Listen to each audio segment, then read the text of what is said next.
Okie dokie. It's, yep. Alright guys. I've decided to start off with Sonic Mania instead of playing Shenmue 3 because I want to talk about the Sonic movie, and I thought this would be like a good game choice and like other things that are happening in 2020, I guess. So yeah, the Sonic Mania. I'm just casually playing through this, so like, I'm not going to do like a proper playthrough. Like I'm just going to play through it with all like the emeralds and shit that I already have, so I can be Super Sonic while I'm playing.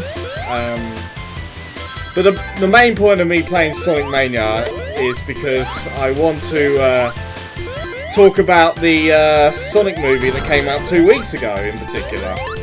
Now, there will be spoilers, so if you give a shit about spoilers for the new Sonic movie, I guess, turn off this stream, video, whatever, and yeah. So, what do I think of the new Sonic movie? Now, to be fair, video game movies are usually not very good, and I do believe the Sonic movie is almost a good video game movie. The things that drag it down for me in particular, by the way, I'm playing this on my PS4 controller.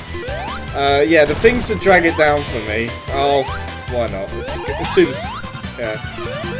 Is that, like, it feels a bit too kiddie, I guess, is kind of what I'm trying to say. Like, 'cause you know how, like, animated movies, like, have, like, target audiences, you know, for, like, both kids and adults, I guess.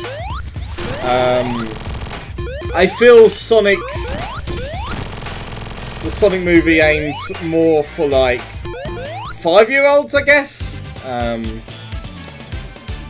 And, like, I'm trying to say, like, it's not, like, unwatchable or anything, but, like, it just, like, it just kind of sucks, like, I mean, let's face it, the hardcore Sonic fans are, like, my age, right? I'm, like, 29, right? And I grew up with Sonic in the 90s, right? And, like, it just kind of sucks, like, they didn't, like, try and target the hardcore Sonic fans, I guess? And only aimed for, like, 5-year-olds. Do you get what I mean? Like, I get it, you know, Sonic is for kids, right? But it kind of, like, it kind of just sucks. Like, they didn't try harder, I guess, and made it like a Disney Pixar kind of quality movie. Do you get what I mean? And, like, oh, let's be Super Sonic, why not? Like, it just sucks, doesn't it? And to give the film credit, it's never boring, and the pacing is really quick. It never drags. There's no slow moments in the film, really. But, like, I really like Ben Schwartz's voice performance as Sonic in it, in particular. I think he really nails the Sonic personality well, and I kind of like how the film makes Sonic, like, this kind of lonely guy instead of being like this cocky, you know, full of himself, like, confident hedgehog, I guess. I really like that.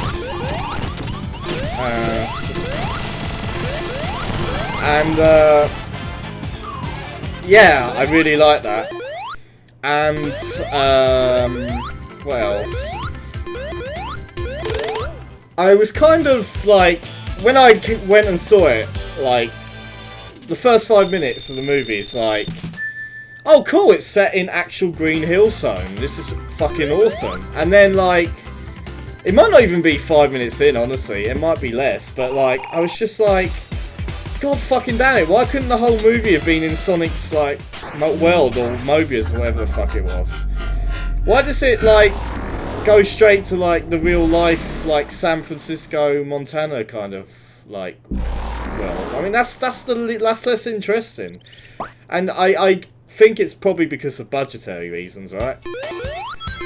That kind of sucks, because, like, you know, if you set the whole movie in Sonic's, like, world, it would have been, like, fucking awesome, right?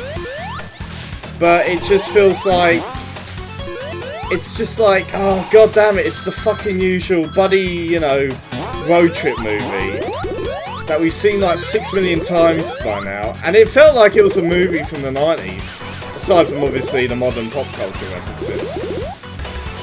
God, I haven't played this game in a while, by the way. So, bear in mind if I fuck up. And it's just like, why? Why couldn't you afford something better? But then, like, I look back at, like, other video game movies, and a lot of my issues with them, right, is that, like, they try and get too complicated and convoluted by trying to add all, like, the game logic shit in, and, like, it becomes, like, messy, like Assassin's Creed and the Warcraft movie. So, Sonic movie decides to go to really basic plot, right? Oh, God. And, it just feels like, okay, so, very simple story, there's point A to point B, there's one objective Sonic has to do, and yeah, that's it. But I think it actually worked in the film's favour, because, like, it, for the most part, makes sense. There's a few, like, iffy contrivances in it, and, like, I've seen people go, oh dude, it's a kids movie, stop fucking complaining. But then I'd argue, like, what about the kids' movies that, like, give a shit? Like, I don't know, The Lion King, The Iron Giant, and Toy Story. Like, you can't use that excuse. Like, can't you think of better, like, reasons for, like, bad writing or contrivances to, other than, like, fucking, it's just a kids' movie excuse. I don't buy it. Like, I always get into this huge argument with people, like, for lazy writing and, like, just forgetting about stuff on purpose because it's a kids movie.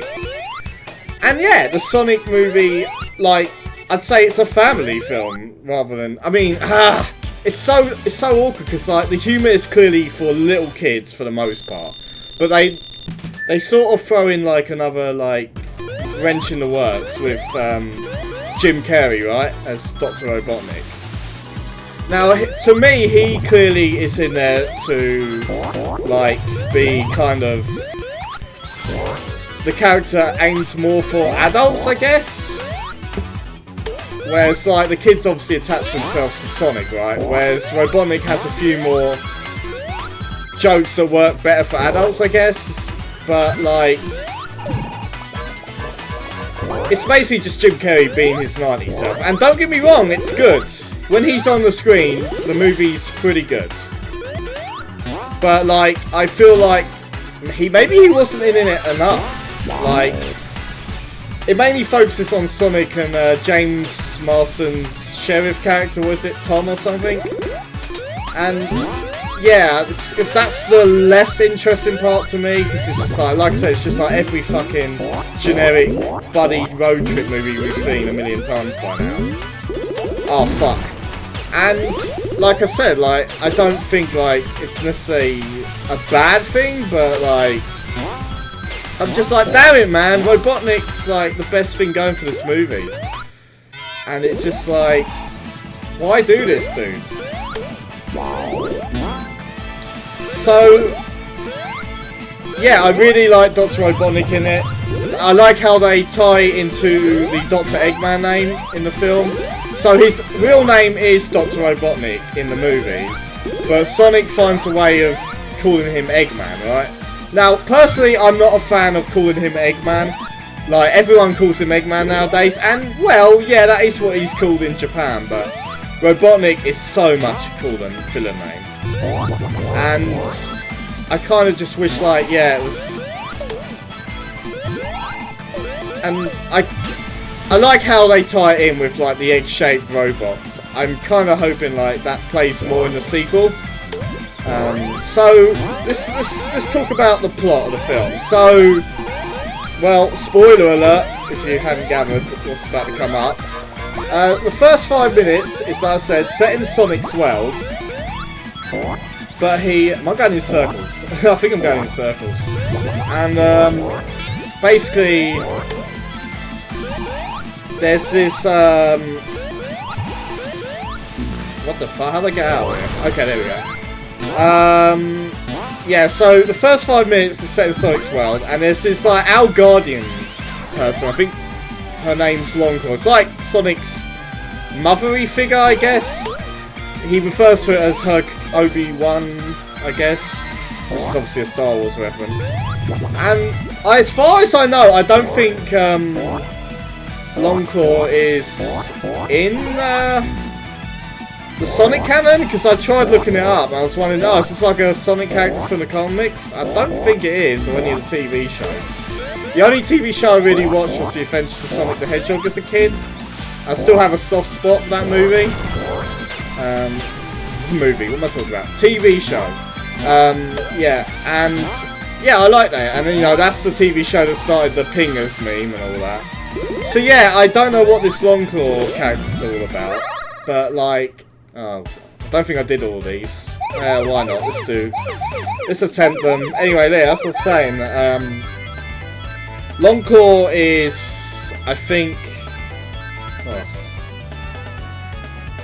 a totally, like, original character for the movie. I don't think she's part of the Sonic canon.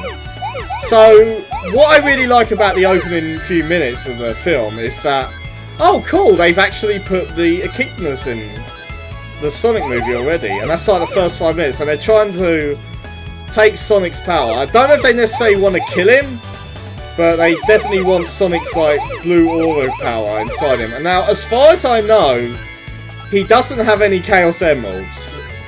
I don't think the Chaos Emeralds are referenced, at least by dialogue. There might be a little bit of Easter eggs in the background. Like, I think there might have been one on the map.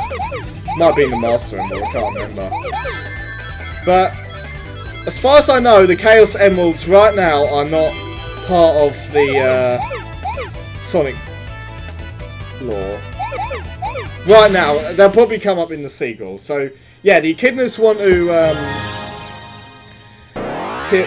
I don't know if they not want to necessarily kill Sonic, but they want his power for sure. So Longclaw tries to protect Sonic from the echidnas. She tries to fly away with him, and one of the echidnas gets Longclaw.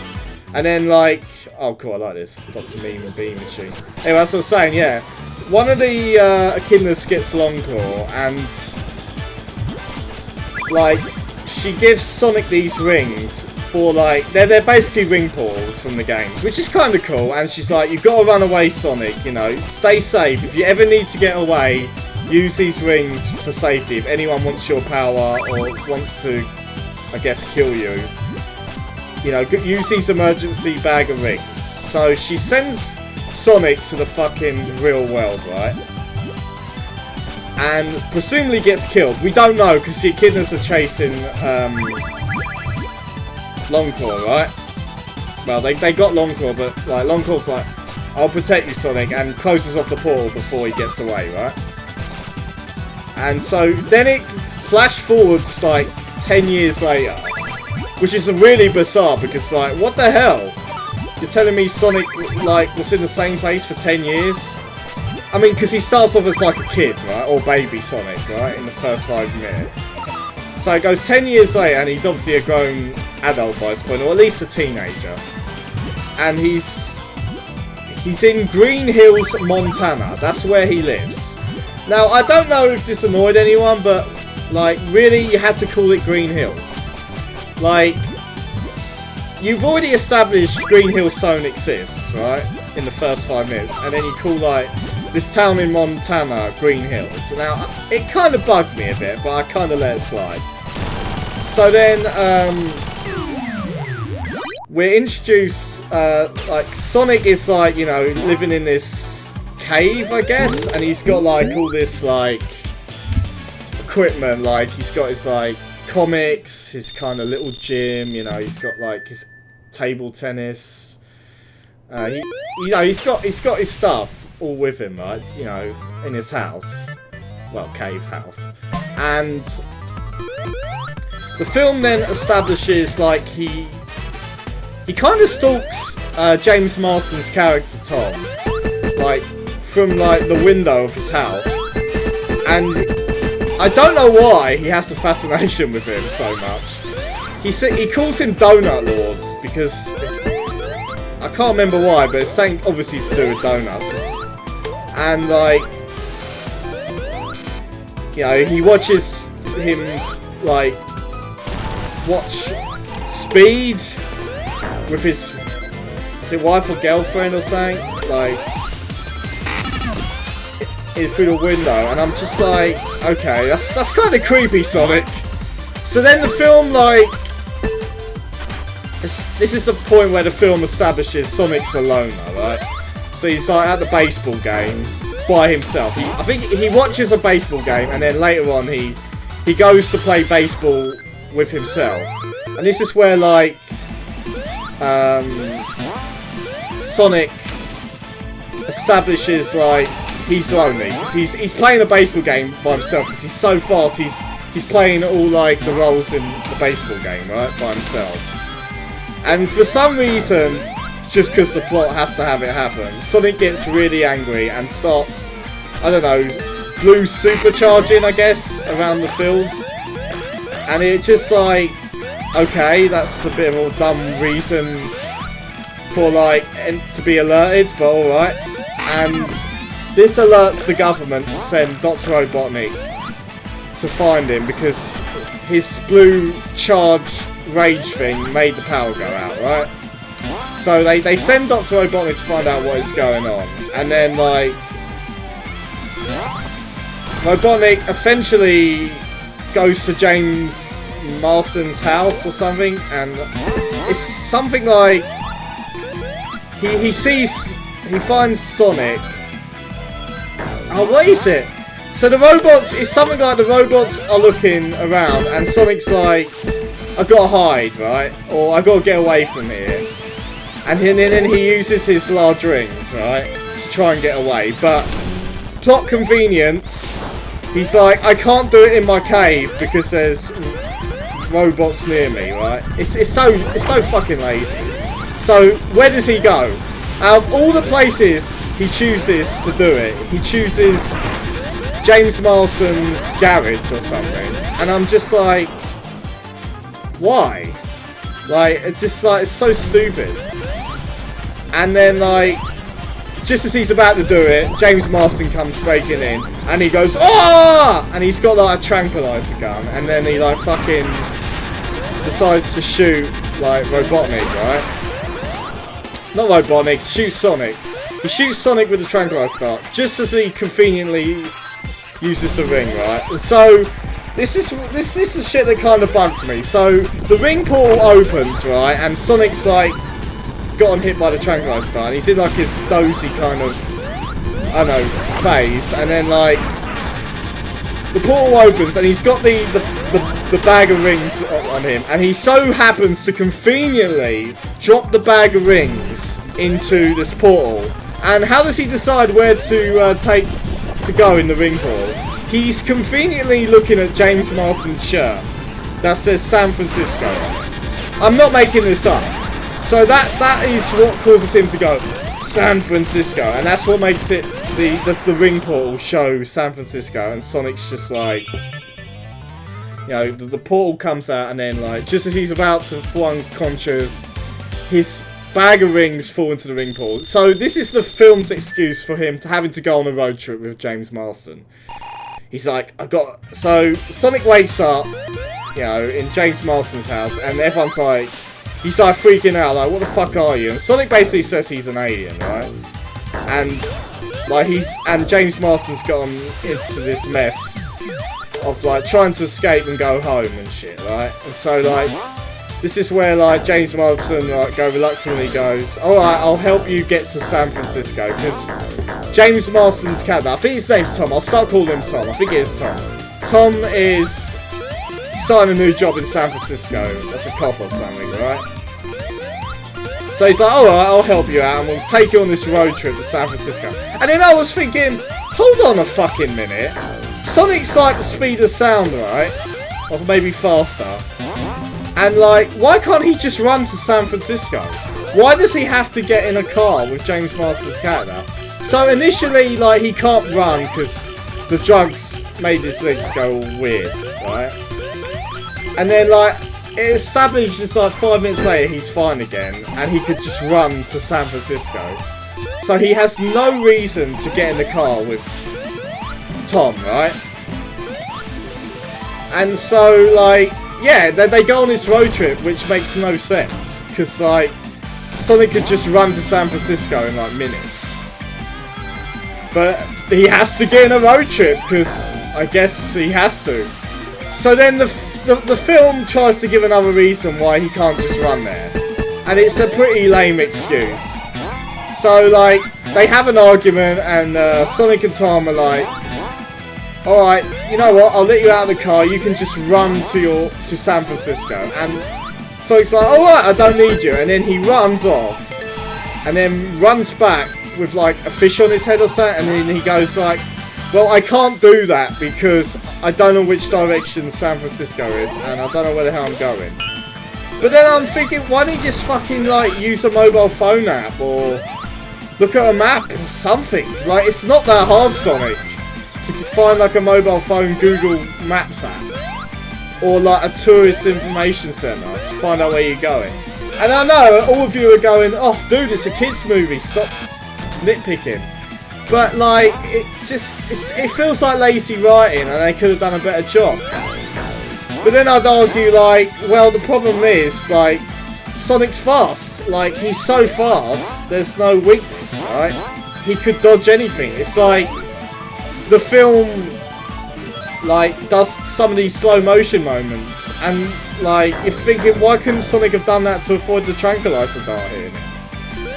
But I guess, yeah, just plot conveniences and stuff.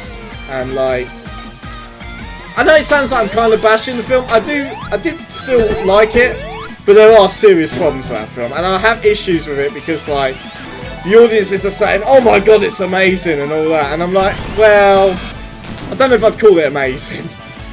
It's one of the better video game movies, but amazing is really pushing it, guys. So, you know, as with usual road trip cliches, Sonic and Tom stop at this biker bar, of course. And you know what? I kind of like this scene, to give credit where credit is due, because this is where, like, they have, like, a bonding moment. Like, Sonic reveals to Tom, like, okay, you know, I've kind of wanted to do stuff. I've been lonely all my life. I want to make a bucket list and, you know, get things done. And so, you know, he's got a reason to go in this bar and have fun, you know, and do the things he's always wanted to do with, like, friends and shit, right? And I like that. You know, there's a few funny gags, like Sonic getting in a fight with a biker guy, you know, him throwing the darts, and obviously the Quicksilver-inspired slow motion scene, which is cool. A lot of people had problems with it because it's a blatant rip-off of the X-Men, but I don't know. I mean, if you wanted to get technical, I think, was it Over the Hedge did it first? It might have been earlier than that film. So I don't really have an issue with it doing the slow motion shit. So that's the purpose of that scene, right? So like, Sonic starts calling Tom his friend, right? At that point, and then you know, Robotnik's got. So this kind of bugs me in the film. So Sonic kind of conveniently, I guess, like his hair falls out, I guess, with his blue aura power. Like I said, this blue power isn't a Chaos Emerald. Sonic just has this blue power inside him from the start of the film. I have no idea what it is. It's never explained. Aside from Longclaw going like, oh, you've got a power inside you, right? So Robotnik's caught up with Sonic at this point, and Tom. And he sends like his drones to kind of deal with Sonic, right? And wait, I can't remember the order. Does he stay in the hotel first, or does Robotnik catch up with him? Well, regardless, I can't remember which way it is. But I think the hotel scene might happen first, actually. I can't remember. But that hotel scene really pissed me off. And it's because, like, there's a fucking fart joke in it. And I'm like, dude, did there have to be a fart joke in a Sonic movie? Like, I kind of like you reference chili dogs. But it's just like, damn it, man! Fart jokes are hard to do without feeling low and, like, just like worst type of humour kind of way, right? And yeah, it really took me out, and I'm like, god damn it, you did not need that fart joke, mate. You did not need that fart joke at all. So that kind of bugged me and shit. I don't think I've done any of the special stages on the PC version. I beat it on the PS4 version, but I don't know. Yeah, I don't think I did. So yeah, like. And another thing that kind of annoyed me about the Sonic movie is like the pop culture references. Like, dudes, why the fuck are you referencing Fortnite? God damn it! Like, because I got confused originally. Like, everyone kept saying on Reddit like Sonic flosses, and I'm like, no, he doesn't. Does he? Doesn't do anything with his teeth. And then I look it up. Oh, it's a Fortnite dance. I mean, that's how much I don't give a shit about Fortnite. Like, I had no idea flossing was a Fortnite dance, right? So, I'm like, god damn it. And he does it twice. He does, like, the Fortnite dance twice. I'm like, come on, dude. You're better than this. So, like, I like Robotnik's assistant guy, Agent Stone, I think his name was. He was quite funny. And I do like Jim Carrey hamming it up in parts. I really like that. And it's just like... Oh crap. Does this mean I have to jump over some... Nope. And it's just like... Cool. I just kind of like... Wish there was more of Jim Carrey's like one-liners and shit. Like I really like the... Of course I want a latte. I love the way you make them. I kind of want more shit like that. He doesn't get enough of that. Like I said, when Jim Carrey's on screen, it's very... Well, I wouldn't say very good, but it's decent. But then, like, you get the stupid, like, Sonic pop culture references and cringy shit, and it kind of drags it down for me. But then I've heard people go, you're not the target audience for this movie. But am I not? Because there's a lot of like Easter eggs and shit in it. That like you wouldn't pick up if you weren't a Sonic fan. So, I don't know. I liked how the movie referenced Dr. Robotnik's Badniks. Because it has a, when Robotnik's power goes down in his machine, he goes to the power control and you see a sticker saying Badniks, which is kind of funny. I was like, cool, you actually reference the games there. And I think I heard some Green Hill music. Or was it music from Sonic Mania? It's one or the other. And that was kind of cool. So, Dr. Robotnik has like a robot attack with Sonic, and it's kind of cool because Sonic uses the spin dash and shit. I like that they actually implement Sonic spin dash in it.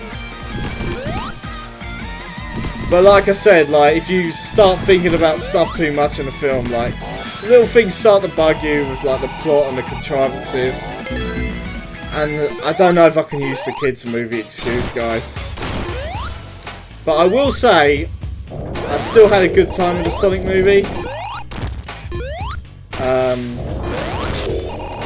I think, like, considering the disaster we had, like, you know, earlier last year with that first trailer, holy shit. What the hell were they thinking, making Sonic look like that atrocity? God, it's like saying from your nightmares. His original, realistic, human figure look. God, I'm so glad, like, they changed it now, because, like, I always wonder, like, how this movie would have looked if it had, like, the original Sonic design, like, none of the emotional scenes would have worked. It would have just been horrifying. Like, it would have probably, like, been just outright bad, honestly. Should I go down here? Yeah, I'll go in this pit. But, like, I'm really glad, like, they didn't do that. Gotta be careful here. And, yeah, like, just remember, you remember Cats? Holy crap.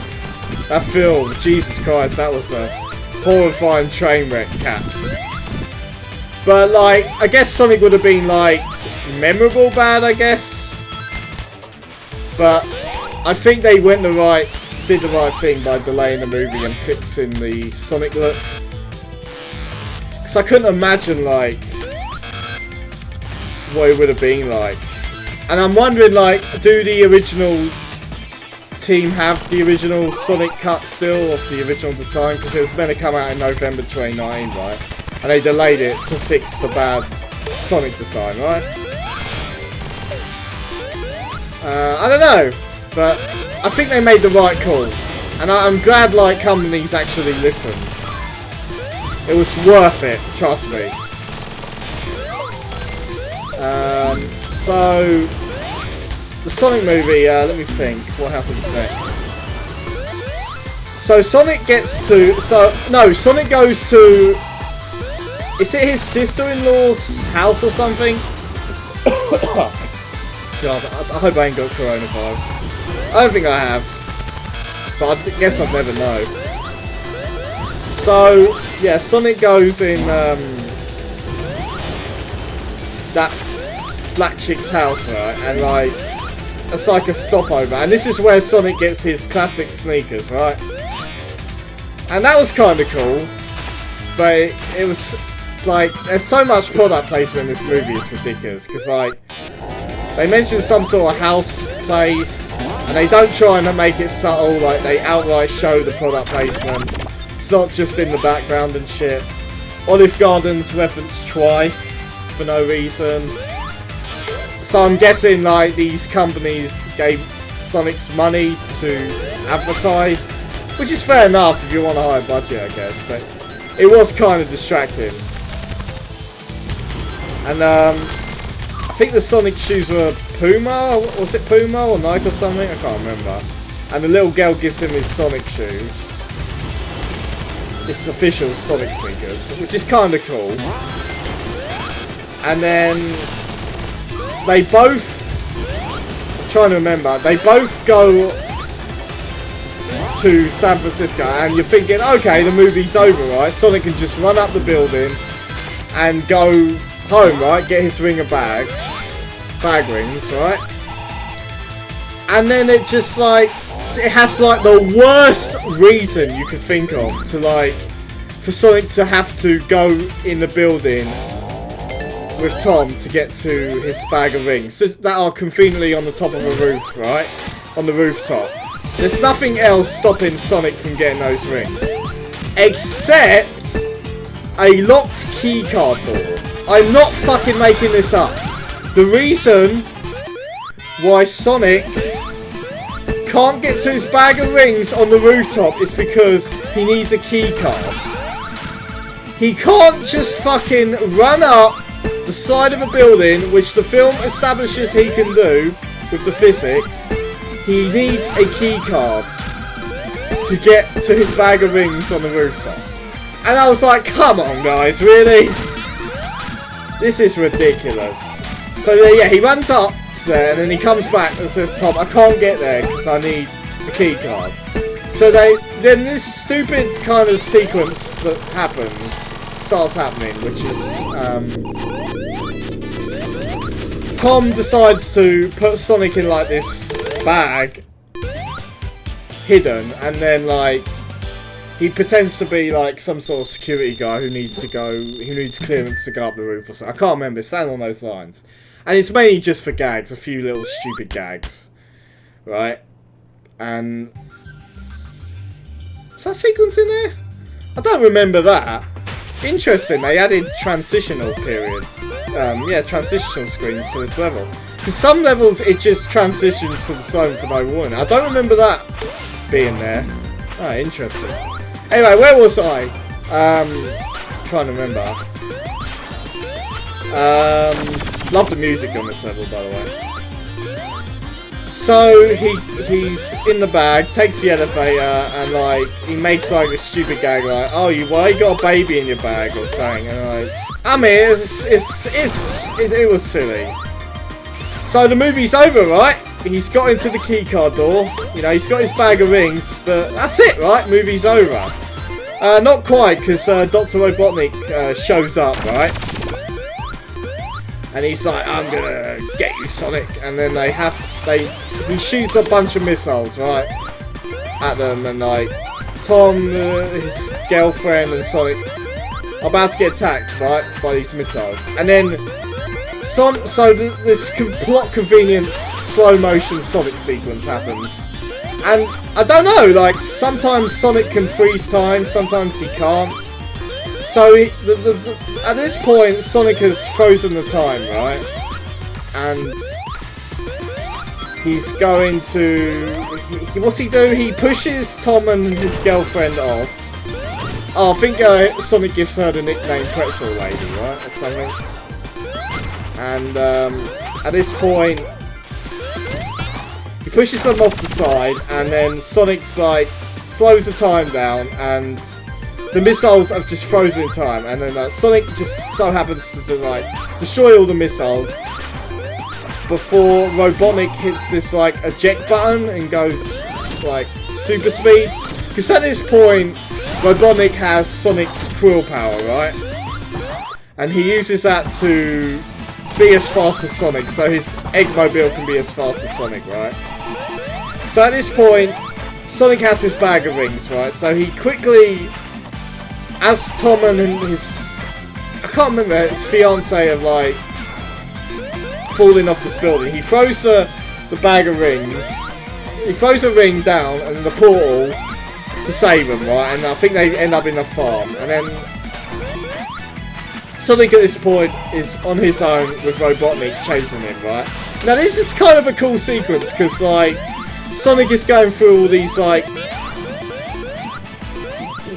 world locations. He goes to like France, China, and Egypt. So like, you know, you see the Eiffel Tower in the background. You see the Great Wall of China. Sonic spinning through, you know, running through it.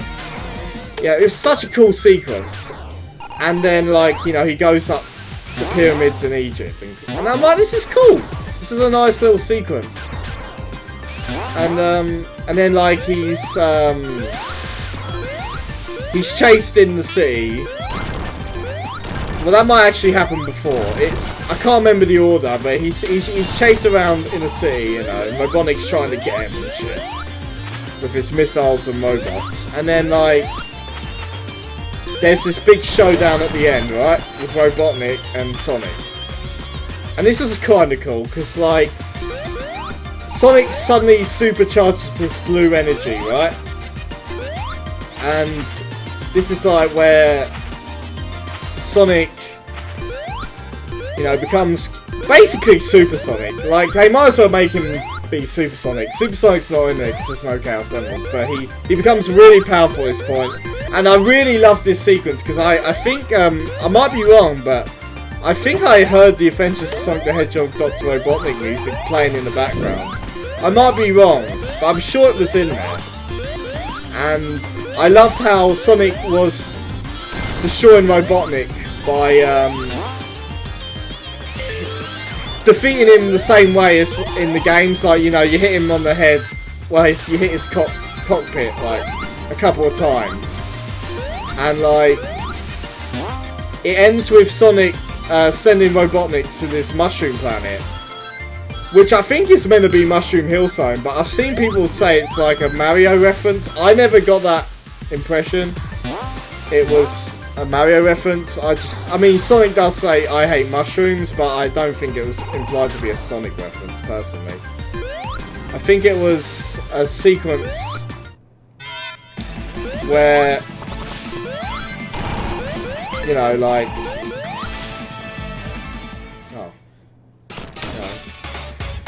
I don't know, I just think it was a Mushroom Hill Zone reference, is basically what I'm saying. So Sonic sends Robotnik through the portal to help a Donut Lord, as he keeps calling him, because he throws a ring at out and then chucks Robotnik through to Sonic's world, right? And so Robotnik's still alive, and this is the really cool part of the movie for me. This is like, I wish like more of the movie was like this, where Robotnik's like, you know, so he's stranded in the mushroom world, right? He's still got Sonic's blue quill power, which he's keeping, and he suddenly becomes Dr. Eggman, basically. He becomes the classic iconic Robotnik. You know, his bald head and mustache look. So we essentially watched an origin story, right? Sonic and Robotnik's origin story, which I thought was really cool. So Robotnik's gone absolutely nuts at this point, and the government are refusing to acknowledge his existence from here on out. So Sonic right now is living on Earth with Tom and his fiance, right? And so this is what I fucking love, like the sequel potential for this film is like absolutely insane. But I worry like if the movie doesn't make enough of its budget back, like we won't get it and we'll just get another, oh god, another real Sonic movie. And like during like the end credits, it was just so fucking epic. Like there's this after credits scene where you see Tails like pop up on the screen, and he looks so cool, man. And I could only imagine what his hideous look would have looked like if they, God, if he was a realistic looking two-tailed fox. Been horrendous. But like, from what I remember, like he's looking for Sonic, and I think he's like in the real world at this point, like he's come through a portal, and he's like, I hope I'm not too late to fight Sonic or something. Now what I'm thinking here is like, this is going to tie into like the Chaos Emeralds, right? Maybe Tails needs to find Sonic again, and I don't know, Knuckles comes into the picture and shit, and like I assume Knuckles is going to be introduced in the next movie. I don't know, but they've got to fucking introduce the Chaos Emeralds and Super Sonic, right? Like it's all set up at this point. Like maybe Robotnik needs to, I don't know, like find the Chaos Emeralds, and like this is what makes him be able to beat Sonic or take over the world or something. And like I'm thinking, yeah, and maybe like he accidentally bumps into Knuckles, I don't know, near the mushroom planet or whatever it is, and then there's just like where like the video game plot kicks in, you know, like Sonic 3 and Knuckles. Like, okay, Knuckles teams up with Robotnik in exchange for his like Emerald power or stopping Sonic or something along those lines, right? So yeah, it's all there. Like the setup could be awesome, but it all depends on like if they're gonna set the next movie more in like, you know, the Sonic world shit, because I don't want to see another Sonic movie, you know, set in the real world, because that's been done now. There's nothing more to do. Like, it's the least interesting part of the film to me. And I think for most people, like, you've done the origin story now. You've worked with the budget restraints. You've told Sonic and Robotnik's, like, setup. So I'm hoping the movie does well in the box office. And from what I remember, it has made its money back and beaten Detective Pikachu as the highest grossing video game movie, I think. So this is good. This is good shit, because I want this movie to make as much money as you can, because if you don't, right, like, you know, it won't be very good. They need the money to make these Sonic worlds more, because we only got a glimpse of it in like the first 5 minutes and the last 5 minutes of the movie, and I'm just thinking, I want that to be the fucking movie, guys. I don't want another Sonic movie set in the real world, or another like San Francisco Robotnik showdown, but this time, I don't know, Tails is in it instead. I want, you don't do the same thing again, alright? Just You know, take advantage of the higher budget. You know, give the fans what they want. And I think the writers have admitted, like, they had to work within their restraints, and they're hoping that the film's a success, so they have a higher budget and do the films they want to do. And honestly, guys, I am so hyped for the sequel. Like, if they play their cards right, we could have the first genuinely good video game movie. I mean, genuinely good, because the video game movies I've liked so far, I mean, if I tried to be objective, they're not really good, but I have a soft spot for them, like the first 3 Pokemon movies. Like, they're probably not objectively good, but, like, I really have a soft spot for them because I watched them so much as a kid. And I still find them entertaining. But, like, the Sonic movie, it's not quite a good video game movie, because, like, they haven't quite hit the bar yet. But there's glimpses of it. There's glimpses of, like, a good video game movie being in there. Like, they went with a simple plot, and it was probably for the best. But, like, just make the story straightforward. Don't make it complicated, dude. Just because a complicated story doesn't necessarily make it a better film. Some of the best movies of all time have the most straightforward stories ever. Like 12 Angry Men. Like, that is so straightforward, that movie. Like, it's just a guy trying to convince, like, other jurors, like, this guy was innocent, right? And that's it. That's the plot. That's literally it. But, so yeah, don't fucking make it complicated, dude. Just make it like, yep.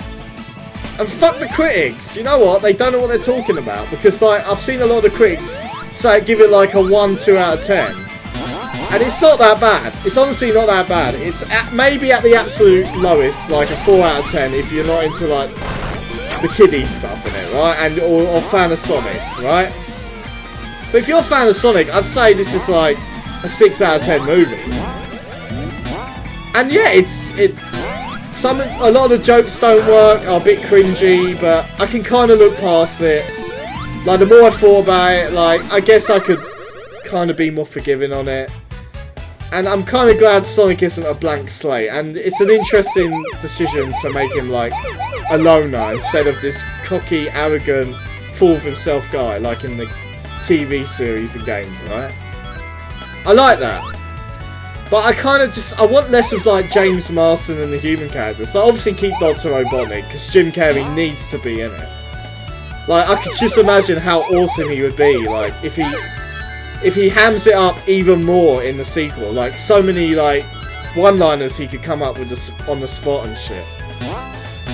And I'm really hoping that's the case. I want the new Sonic movie to succeed. And it would suck, like, it doesn't get made and you're just left dangling with, like, the cliffhanger, right? So I'm really hoping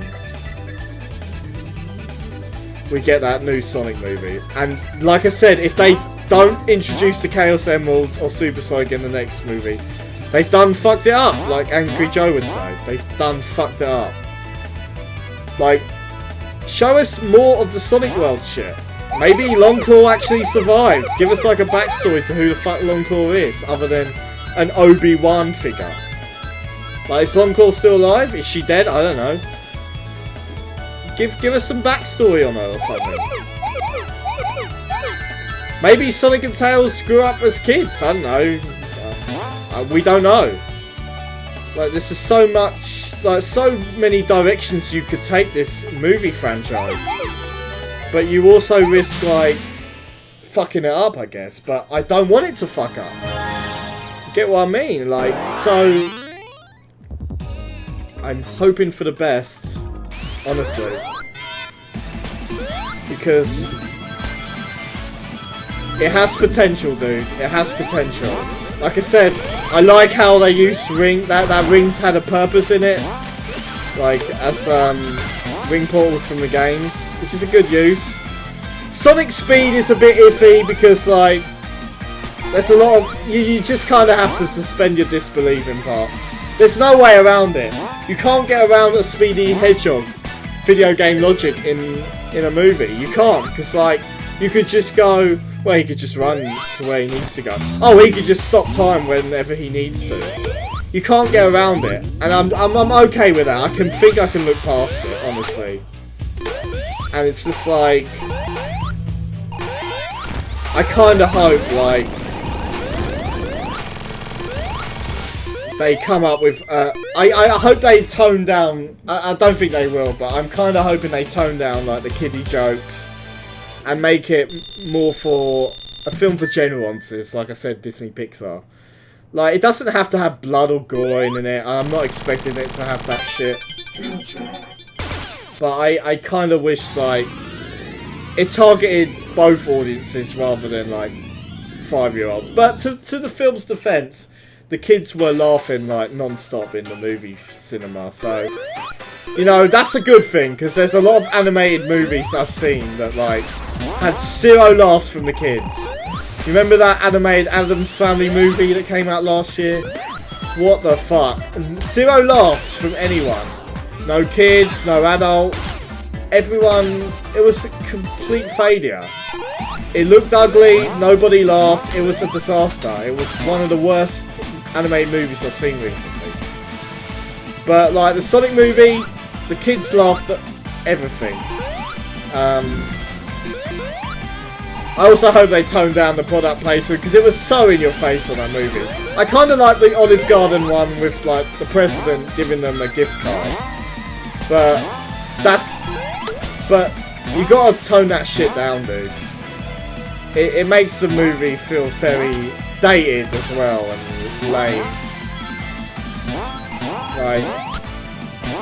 There was a weird It's the Rock president joke in it as well. I'm like, what's that a reference to? When's the Rock president? I can't remember. Southland Tales? Was he the president in that movie? I can't even remember. I don't know. It's a weird joke though. Like, weird thing for Sonic to come out. I kind of get the pop culture references, because Sonic's been on Earth for 10 years.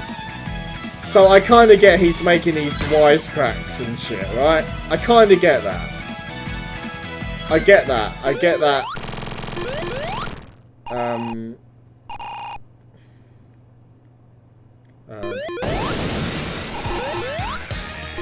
So this is the chase sequence, right, with Metal Sonic.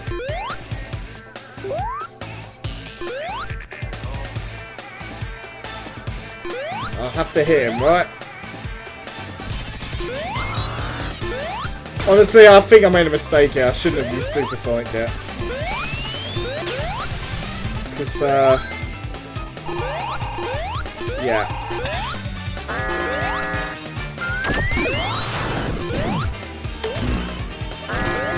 Yeah, I remember. I meant yeah, this is bad, guys. Because I'm gonna have no rings now. I haven't got... Yeah, I could die here. Because I completely forgot about this sequence. I meant to hit the Silver Sonic into Metal Sonic, right? And also dodge his projectiles. And bear in mind, I am... Yeah. It's my fault. I used Super Sonic too early. It's my fault. Oh, at least I got rings this time. Yeah, I done fucked up there. So yeah, that's basically my thoughts on the Sonic movie. So, my biggest issue with it is like people are maybe overpraising it a little too much. Like, are kind of looking past the flaws because their expectations for it were so low. Like, so who wouldn't be after that terrible initial Sonic trailer with Gangsta's Paradise and playing in the background? I mean, who wouldn't have that low expectations? But I've got to give it credit. It was more better than anyone had expected. Like, once I saw it had like, was it a fresh rating on Rotten Tomatoes? I was like, wow. I predicted it'd be like rotten on Rotten Tomatoes. Now, to be fair, the Metacritic score isn't as good. I think it's 47 or something, if I recall. Which is reasonable if you ask me. I gave the movie a 6 out of 10, which I think is pretty fair. Because I don't genuinely think it's quite a good video game movie, but it has good things going for it, right? And I thought it was an easy watch for the most part. Like, not everything works. I kind of wish the plot wasn't just a generic road trip movie, point A to point B. But it does the job. And it's probably because of the budget, right? So yeah, that's basically it for the Sonic movie, I guess. I'm just going to defeat Metal Sonic. It's one of the best movies of the year so far. I know that's not saying much, but because 2020 hasn't started off strong at all. Okay, now what? So I chased Metal Sonic, right? I can't remember. Did I chase him? Or did I keep going? Okay, I hit the checkpoint. Yeah, this is the wall with spikes, right? So yeah, I'm gonna be so angry, like, if they fuck up the sequel, right?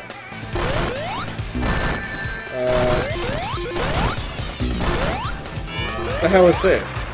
Was this in the original game? Can't remember. I don't remember this. Is this new? Is this new to Sonic Mania Plus? I don't remember this. Maybe my memory's bad. I don't remember this. I don't remember a Metal Sonic robot. I remember there being a wall of spikes, but I don't know. Huh. This is interesting. I don't remember this. I don't know.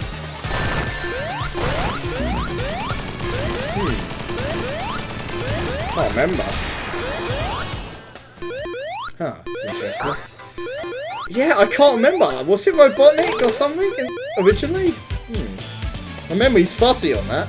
I don't know. Can't remember. Interesting.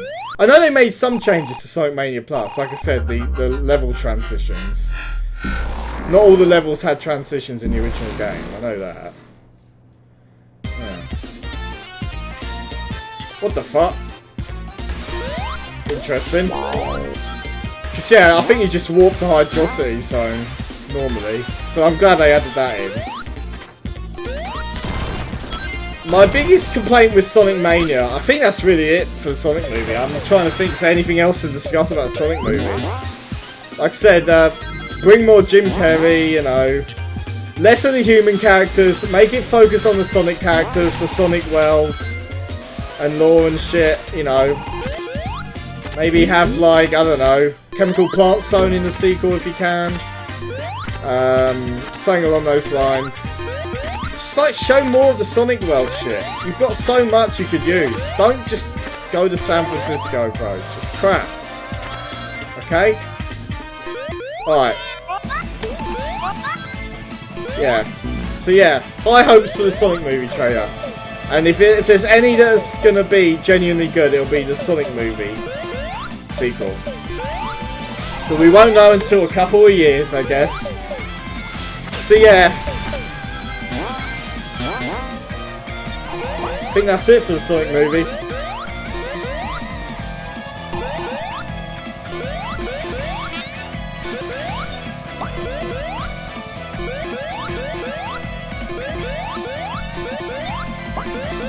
I don't know why I need that bubble. Can't remember. Oh fuck, how'd I get up here? Okay, yeah, okay, I think I'm starting to remember. I push the blue one, right? And that races to water? Yeah. Yeah, I'm remembering. What's this do? Now there is an achievement if I recall by going on all the boats, but I can't be asked. I can't remember where they all are, so I'll do it some other time.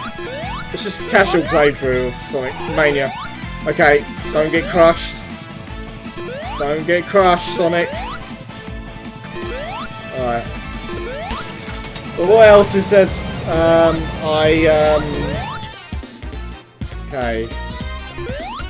The Oscars happened this month, I guess. We can talk about the Oscars.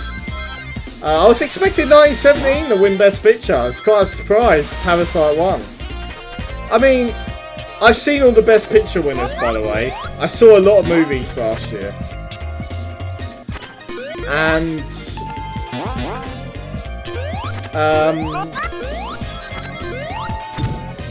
I didn't hate any of them, honestly. I'm trying to think what they were. There was Joker.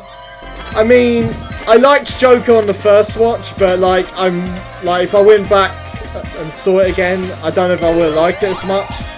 Having seen like Taxi Driver now and shit, because I heard like it rips off Taxi Driver, and there's definitely and King of Comedy. I haven't seen King of Comedy, but like I'm starting to think, wow, how much did Joker steal and shit, and like, because that movie basically rides on Joaquin Phoenix's performance, right? That's the selling point. He's really awesome in that movie, and like he won best actor, rightfully so.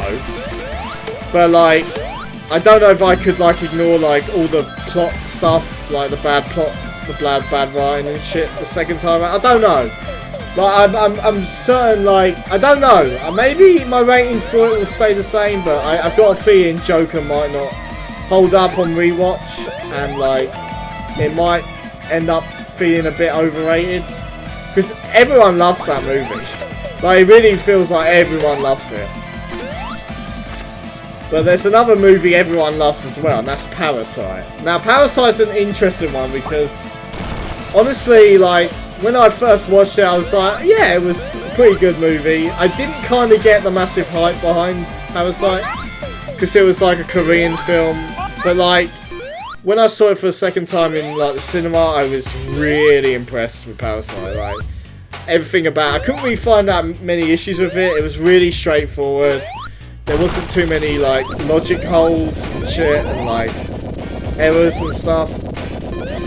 And it all just flowed smoothly. Like, it never dragged. Like, it was an interesting set of events and twists and turns. I think it's just more like me having to get used to like foreign language film subtitles, because sometimes like I have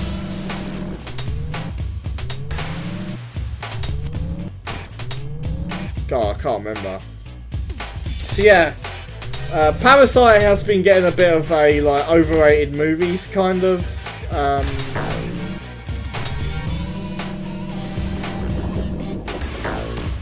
stigma towards it, but I don't know. I think it's a very well made film. Very well made, very well acted. Honestly, I couldn't find that many issues with it. This boss is annoying. It's kind of a good boss, but like, I have to make sure I don't get hit. Okay. Kind of an interesting boss design. So yeah, I'm with Parasite winning Best Picture. I don't have any issues with it winning Best Picture. In fact, I was super surprised it won Best Picture, honestly. Because like, it's the very first time a foreign language film has won Best Picture, right? It's never happened again. It's never happened in the entirety of the Oscars, right? So that was like a milestone. And yeah, it really blew my mind. It won Best Picture and Best Director. Because like I was certain like Sam Mendes was going to win Best Director for 1917. Whereas Best Picture, I wasn't sure, 100% sure 1917 was going to take it. Because it was the favourite to win it. But yeah, it really blew my mind. Parasite won Best Picture, Best Director, Best Screenplay, and obviously Best International Film, which it was going to win no matter what, because nothing else came close to it. So yeah, I'll check, what's his name, Bong Joon-ho's other films, because, yeah, I'm interested in his work now.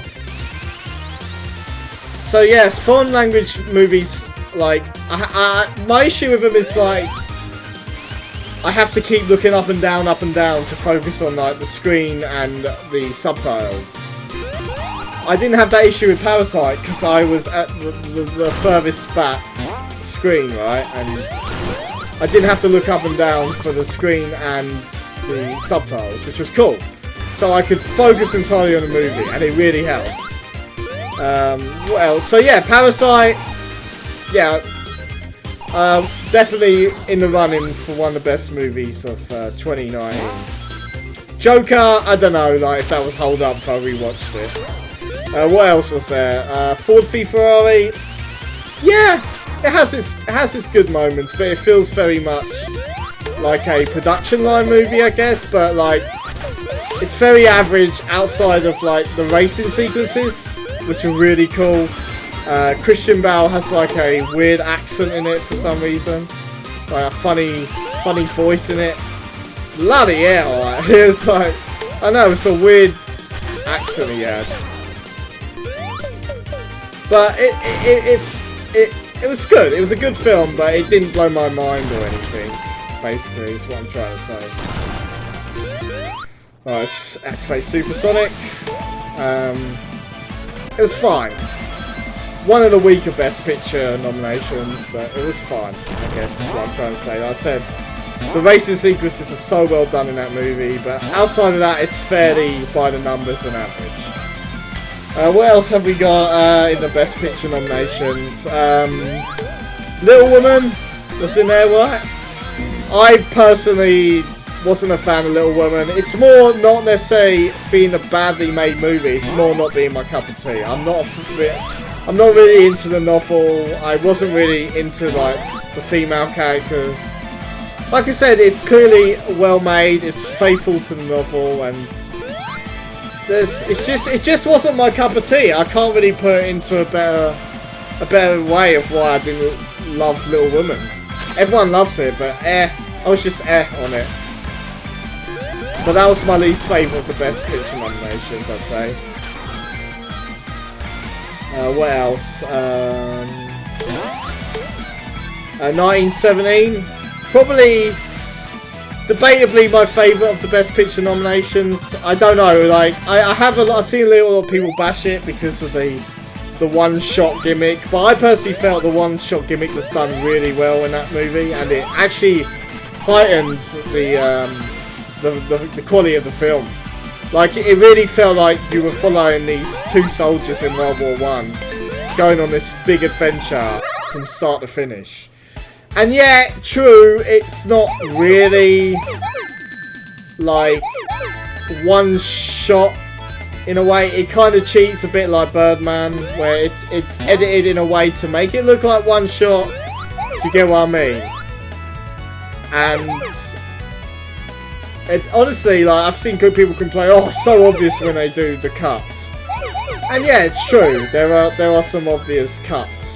Like, the camera conveniently goes around like a big rock or wall. You're like, okay, that's clearly where they cut the next, you know, footage, right? It didn't bother me. It honestly didn't bother me. Like, I was so hooked into this, like, it felt like a true movie experience. Like, I've seen it on IMAX and, like, this amazing cinematography. And, of course, it's, you know, done by the guy who did, like, Blade Runner 2049, No Country for Old Men. Roger Deakins, that was his name. And it shows, it's super impressive. And he deserved best cinematography for that movie. And I like the musical score. I just like... It's a really simple story, but the execution is so good in 1917. I really was rooting for it to win Best Picture. But I'm not upset. I'm not upset at all that it didn't win Best Picture. So like I said, I'm happy with... I'm really happy that... Shit! You can drown while you're supersonic. I didn't know that. Forgot about that. No! No! I didn't know you could drown in supersonic. I forgot. I fucking forgot. Because when you're hypersonic in what is it? Oh, this is going to be more interesting because now I have to genuinely. I forgot. I fucking forgot. So I have to dodge the spikes now. This boss used to give me a lot of trouble actually. I think I can still do it. I think I can still memorize it. But yeah, it's an interesting boss design. But the problem is you can only take one hit. If you once you've taken one hit, like that's it. You've got to do it with no rings, which is kind of annoying, if you ask me. That's my only gripe with it, honestly. Oh, not again! Come on. Good. Yeah. I think I've got this. I think I'm gonna have to concentrate. Sorry, guys. Hold on. It's kind of an annoying boss because I can fuck up on it. I can only afford to fuck up once, so I've got to be careful. So yeah, it's my only gripe. This boss is kind of annoying.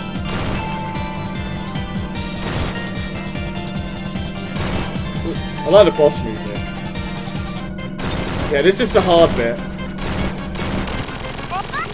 Whew, I did it. Oh yeah, it's not over yet, is it? Nice little reference to Sonic 3 there. Okay, what else was I going to say? Can't remember. Fuck!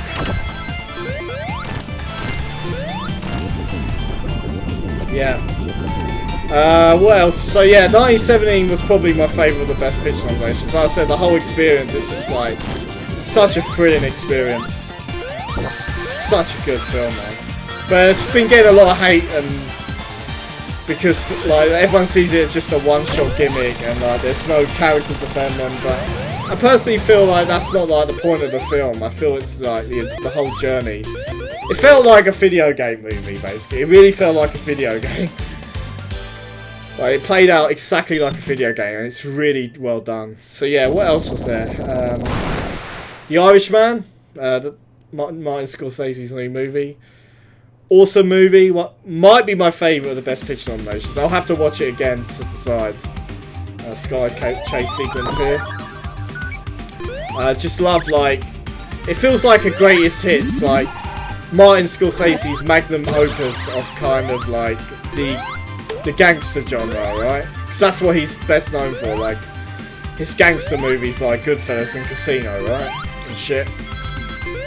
And yeah, it really felt like this big epic like finale of like his career, I guess is what I'm trying to say. It was so awesome.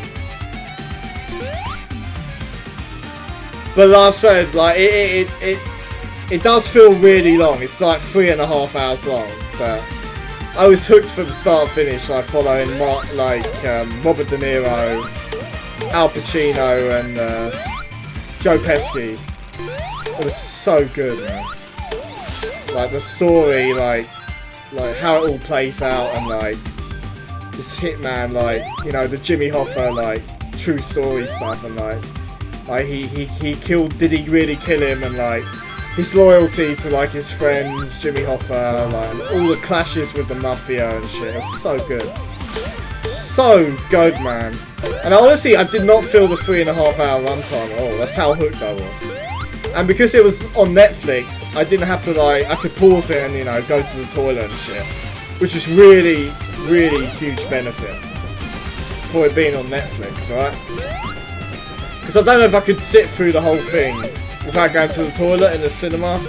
But I kind of wanted to see it in the cinema, but it was only on Netflix in the UK. I think maybe they showed it in London, but I wasn't willing to drive 100 miles to see The Irishman. So yeah, The Irishman, man. So good, man. It's not my favourite Martin Scorsese movie. I think Casino or Taxi Driver are. I haven't decided which one I like more. It's one of those two, I'd say. I appreciate Goodfellas, but I'd pick Casino over it, honestly. I was more impressed with Casino. But that's not to say, like, Goodfellas is bad. Don't get me wrong. So yeah. The Irishman, so good. What else was there? I can't remember. What else have we got? Fuck it, let's be supersonic. Okay, I've got to hit the worm guy, right? Shouldn't be too hard. Bit annoying, it won't let me hit him all the time. Oh, come on! It's kind of annoying, this boss. It's a bit iffy. Like, sometimes it lets you hit him, sometimes it don't. Which is stupid, but it is what it is. I think I can do it before I run out of rings. And then he dives to the left, right?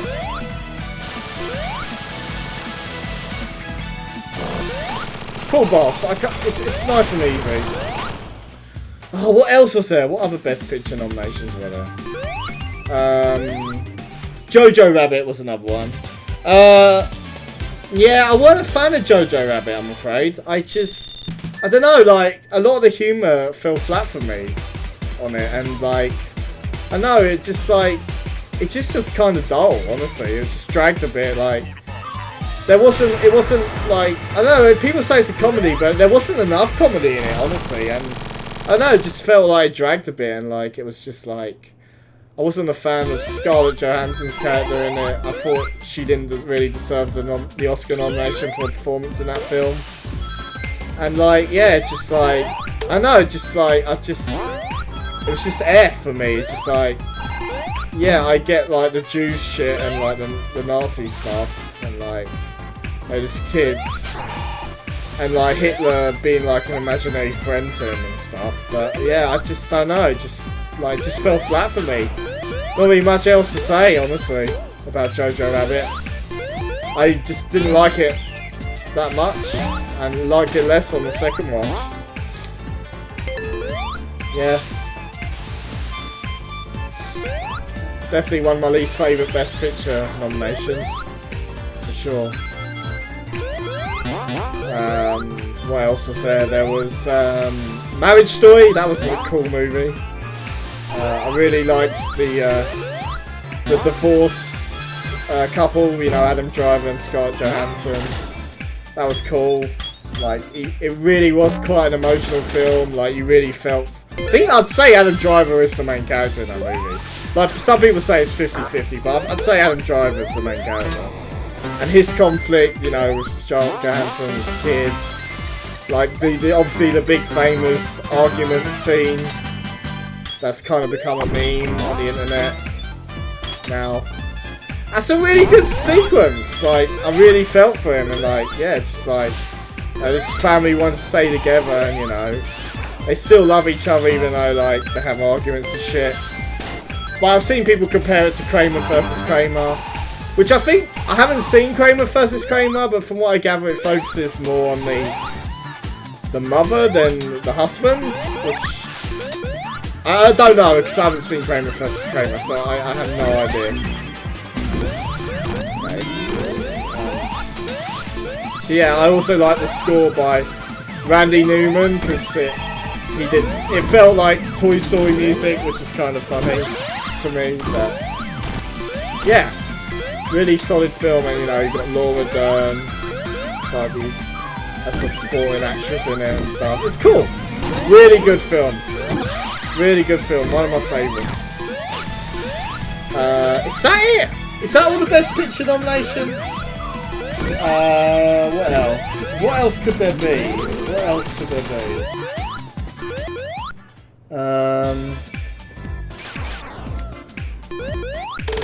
What else is there? What else?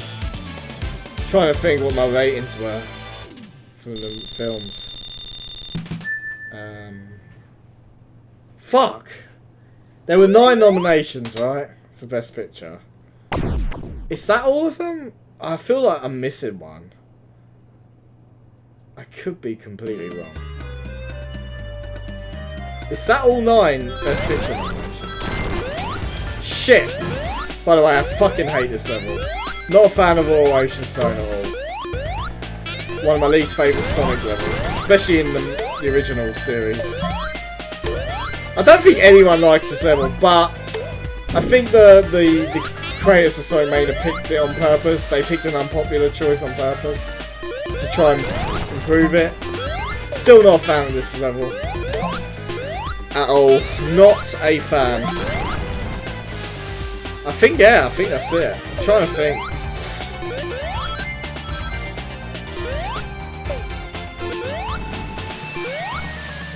Yeah, I think that's all 9 nominations. Damn it. Oh, fuck! Oh my god, how could I forget that one? Once Upon a Time in Hollywood, right? How the fuck did I forget about that one? Yeah. It's like, yeah, there was one I was missing. Tarantino, as usual, very good. A lot of people complained about, like, there being kind of no plot for like half of the movie, which is kind of true. But I feel like the movie's intent is like setting up like things for the second half, you know, with the Charles Manson stuff, and like a lot of people complained like Margot Robbie's Sharon Tate did barely anything in it, which again I think it's meant to be like kind of a red herring, because spoiler alert, Charles Manson's cult doesn't kill Sharon Tate in the film. It's kind of subverted. So I kind of think it's like, okay, like we know the story, like Sharon Tate gets murdered in real life, right? And that's what like they probably want. That's probably what Tarantino wants you to think, right? So I think that's kind of intentional, and I had no issues with the Margot Robbie character not being in it that much. So yeah, the highlight of the film is obviously Brad Pitt and Leonardo DiCaprio, right?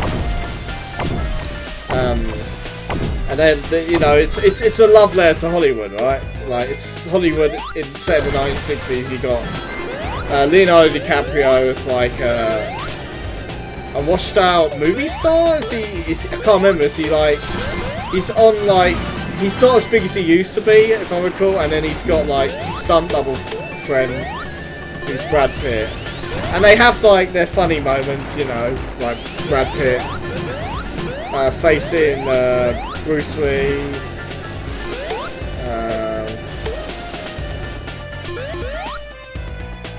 and that was kind of controversial, and you know, Leonardo fucking up his lines and shit. It kind of feels like a series of comedy scenes, but somehow Tarantino makes it work, because it's almost 3 hours long, that film. But even though like it feels slow in parts and not much is happening, it manages to keep you engaged. Do you get what I mean? He somehow pulls it off. I've got to be careful here. This is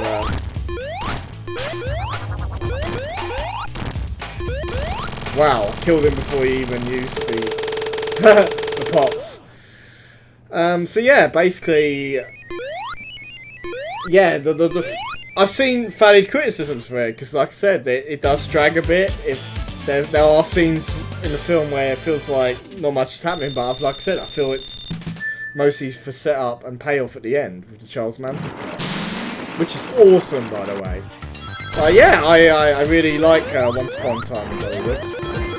It's a great movie, and I think I will see it again soon. So yeah, really good production design, felt authentic. You know, it's very Tarantino.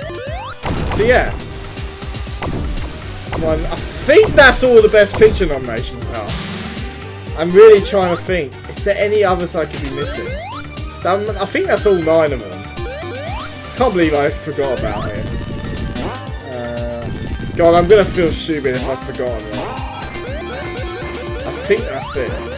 Yeah, I think that's all of them. So yeah, the Oscars was interesting this year. Mostly because, hold on. What's my TV doing? I don't know. It was about to turn off or something. Alright, there we go, yeah. Just like, yeah, interesting year for the Oscars. Because most of the wins this year felt like they deserved it. For the most part. Obviously, there were a few that were a bit crappy, like... I mean, to be fair, I haven't seen this film yet, Judy. So I don't know. She might do a really good performance on it, but it does feel kind of Oscar-baity, that Judy movie. I don't know, I might be wrong. And what else we got? I wasn't a fan of Toy Story 4 winning Best Animated Feature because it was just like, oh, it's Pixar, they're gonna win again, right? And I'm gonna be honest, guys, Toy Story 4 was a bit weak. It's like, the more I think about it, like, the more it kind of falls apart. Like, toys are just running out in the open, like, without a care in the world, and none of the humans notice or give a shit. I don't know. And they were like speaking to humans in it, and like, I don't know. It just like, it kind of fell apart a bit for me. not bad, but definitely the weakest Toy Story movie for sure. I think something like Klaus deserved it more. Klaus is awesome. You know, for Netflix animated exclusive, that movie was really awesome. I really loved Klaus. And I fucked up. Oh well, they can't all be winners, I guess. Doesn't matter. Too much. I'm at the boss already, that was quick. Yeah, I'm whizzing. Oh, yeah, I think I'm at the boss. I might be wrong. Because go in the submarine, right? Can't remember why I need to go in the submarine. Well, I'll go in the submarine anyway. Yeah, I can't remember where everything is, sorry guys. I haven't played this game in a long time. So if I fuck up, I apologise. Whee! Because I think there was a hidden sub somewhere, but honestly I can't remember where it is. So unfortunately, I'm going to have to skip it. But I know there was an achievement for it. That's for sure. Oh well. Not a big deal. I did it all on the PS4. Now this boss is very annoying. This is probably my least favourite boss in Sonic Mania.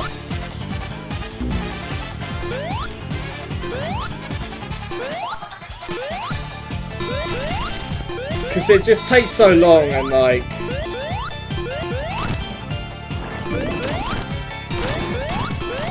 Okay, that's good. Yeah, it's kind of annoying to do when you don't have like power-ups.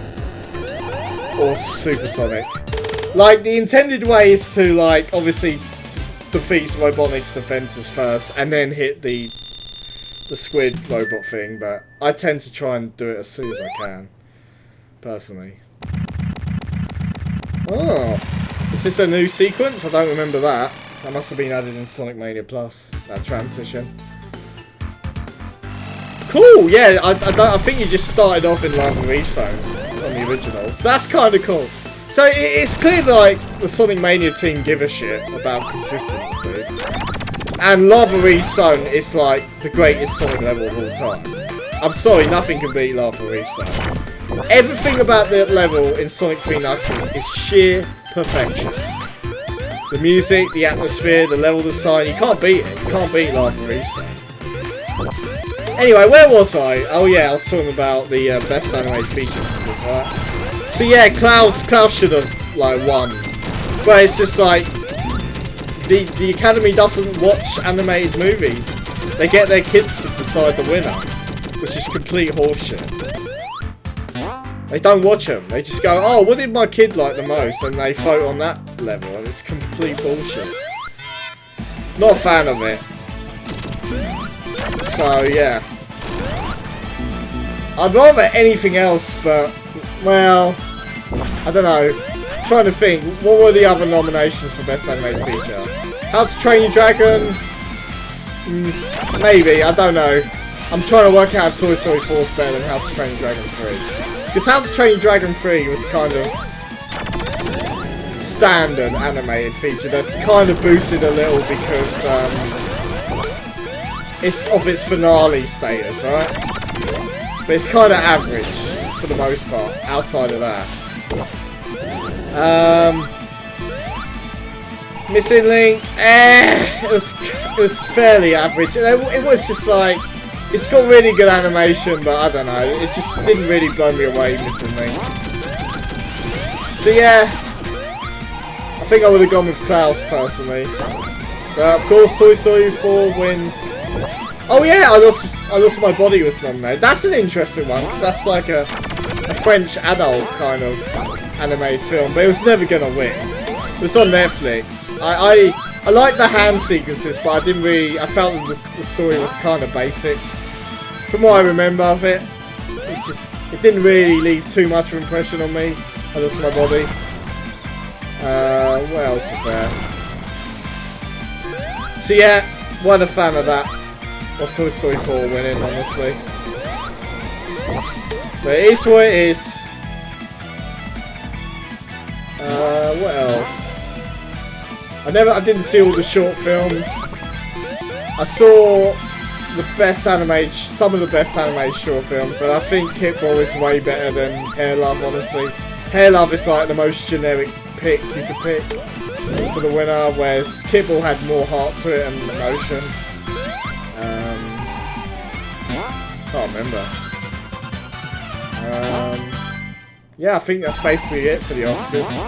Best Picture and Best Director were really the only ones that were kind of like iffy on who was going to win. Like, I assumed it would be 1917, but no, Parasite took it and made history.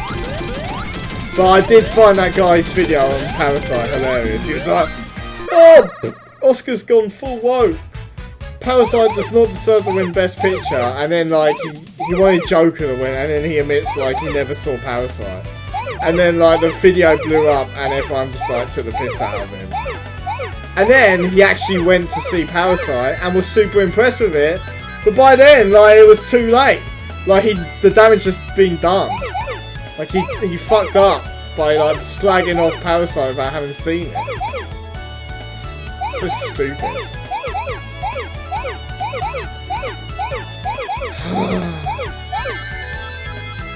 Those Joker fanboys, they couldn't hack it. They couldn't hack it. They couldn't hack Parasite winning Best Picture.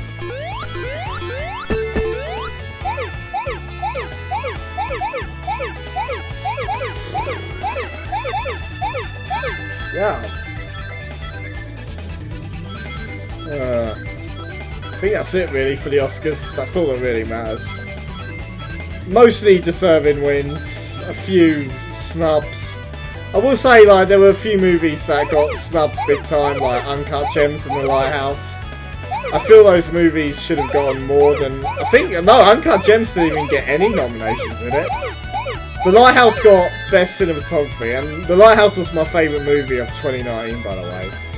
I'm not usually into arty-farty movies, but that one worked for me. It really impressed me, and, like, it kept me engaged the whole time. A lot of arty-farty movies tend to have like boring moments, but The Lighthouse doesn't, and like it's got a lot of cool interpretations, like interesting visuals, use of music, top-notch performances. It's a weird movie, but it's a really amazing weird movie. Like it's not quite anything I've seen before, and like I was so impressed with The Lighthouse, I ended up giving it like a 10 out of 10. And I barely give new movies 10 out of 10s. I'm trying to think. Right now, I think I've only given like 3 movies from the last decade a 10 out of 10. Let me think. Yeah, I gave...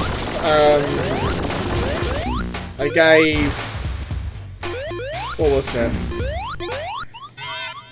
Yeah, I gave Avengers Infinity War 10 out of 10. A lot of people give me shit for that because like, oh, it's a Marvel movie, come on dude. But it's a really good Marvel movie. It's like the closest perfect superhero movie I could think of. It really, I can't really find that many issues with that movie. Just like, it's just engaging from the start to finish. Thanos is so cool in that movie. But I feel like Endgame kind of undermined him. It's like, Endgame, to me, was such a letdown. Compared to like Avengers Infinity War. Do you get what I mean? Like it's just like it felt like such a step down in quality to Avengers Infinity War. Like it's just like felt like there were scenes that were filler in it, weird tangents that went nowhere. Characters just like the comedy felt flat a bit, like it just like it felt very fan servicey. Avengers Endgame, whereas Infinity War has like a clean finish from start to finish and like a really cool like downbeat ending, whereas like Endgame kind of undermined that a bit to me. Thanos wasn't as good in it, he was more generic, like his character arc wasn't as good. But yeah, Avengers Endgame, one of the best movies. I'm not afraid to say it is one of the best movies of all time. And then my other 10 out of 10 was Spider-Man Into the Spider-Verse. Like, that's my top like animated movie of the decade, of last decade. Like, it's just so fucking good, Spider-Verse. Like, honestly, like, the animation is amazing in it. Like, the humor's really good. The story plays out really well. There's a lot of little Spider-Man winks and nods, and like, it's just like so entertaining, and like so like, it's like people really gave a shit about that movie, and it shows. Like, so much heart and emotion and like effort put into it. Really blew me away, Spider-Man into Spider-Verse.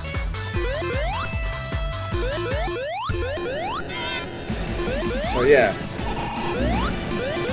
definitely one of the best animated movies of all time. Got me, nothing else to say about it.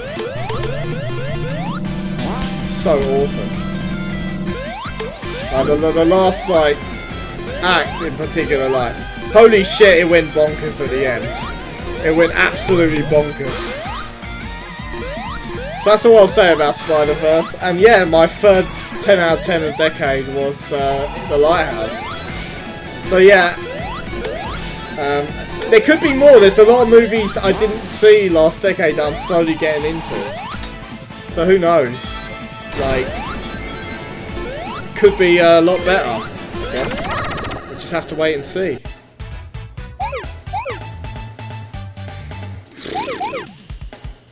What else is there to report?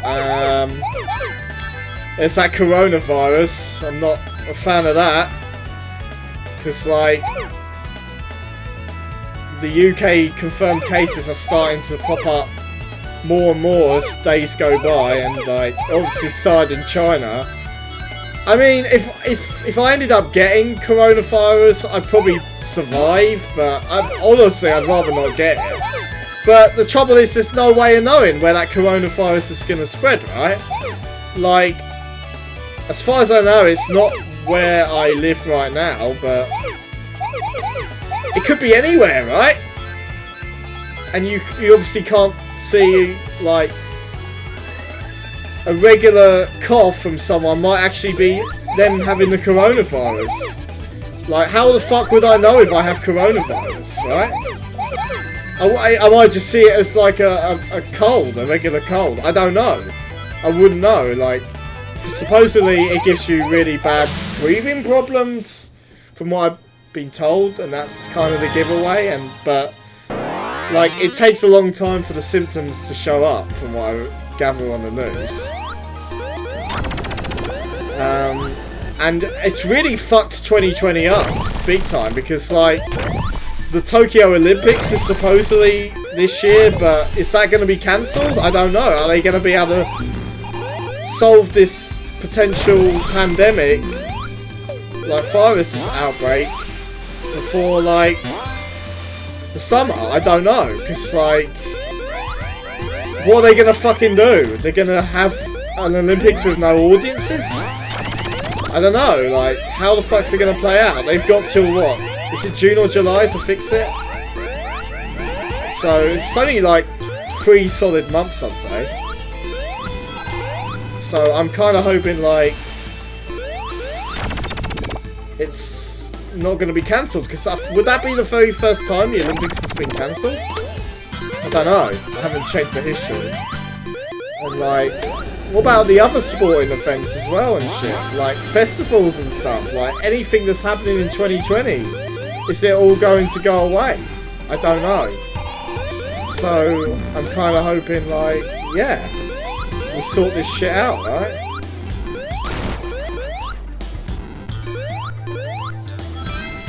I don't know, dudes. I don't know. Ugh. I just hope I don't care. But like I said, I wouldn't know if I wouldn't know if I'd got it or not until like very late, I guess. I'd be stuck in my house, I guess.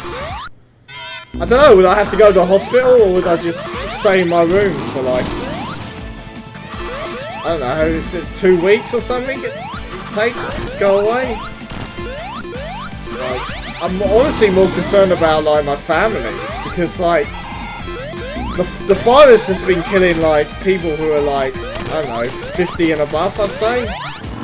And obviously my parents are like that age, and I'm like, shit, if they get it, are they in big trouble? Because, like, I don't know, like, the deaths have been happening to older people, right? With the coronavirus, and, like, I hope, like, they get through, and I don't know. I don't want it to happen at all, but I'm facing, like, a possibility that it could happen. Do you get what I mean? And it's just, it feels inevitable that it's gonna happen. Because how the fuck do you stop a virus this contagious? Like, a simple touch, a simple cough, is all you need to get it. Right? And I just don't know, man. I don't know. Damn, I wasn't checking my ring counter.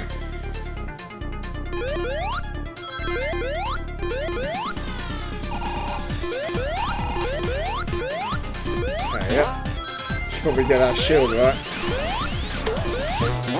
I don't want to think about it, but... I mean, you know what the worst part is, right? We booked a fucking trip to Italy, right? It's May, I think. Yeah. And I'm like, fuck, Italy! Because, like, Italy's the country that's most affected outside of China, right? By the coronavirus. And right now, it's in North Italy, right? And I'm going to be going to, like, near Naples, right? In Italy, which is what? South Italy? So I'm thinking, shit, will the coronavirus have gone to South Italy by that point? And then I'm starting to think, like, I don't want to fucking go on this holiday to Italy now. I'm scared I'm going to get that virus if I go to Italy. Even if, like, they somehow quarantine it or get it under control by, like, May. I don't know. Like, I'm scared, dude. I don't want to constantly be worried about, like, things I'm touching, people I'm interacting with in Italy. Do you get what I mean? I want to have a good time in Italy. I don't want to be worrying about this coronavirus shit. I mean, it so fucking sucks. Where did this coronavirus come from anyway? China, right? What's it, like bats or something? I don't know, like a fishing place? I can't remember what the origin. Well, does anyone know where coronavirus actually started? Like, who, like, Patient Zero was, or whatever they call it? Because, yeah. I mean, I knew China was dodgy. And I'm not trying to be racist or anything, but let's face it, they have health issues. Their hygiene standards, for the most part, are a bit low quality, and their health care system's a bit shite, I guess is the way to put it. And I'm not saying, like, I have anything against them. It's just, like, I'm just saying it's what it is. Like right now, all their hospitals and stuff have, like,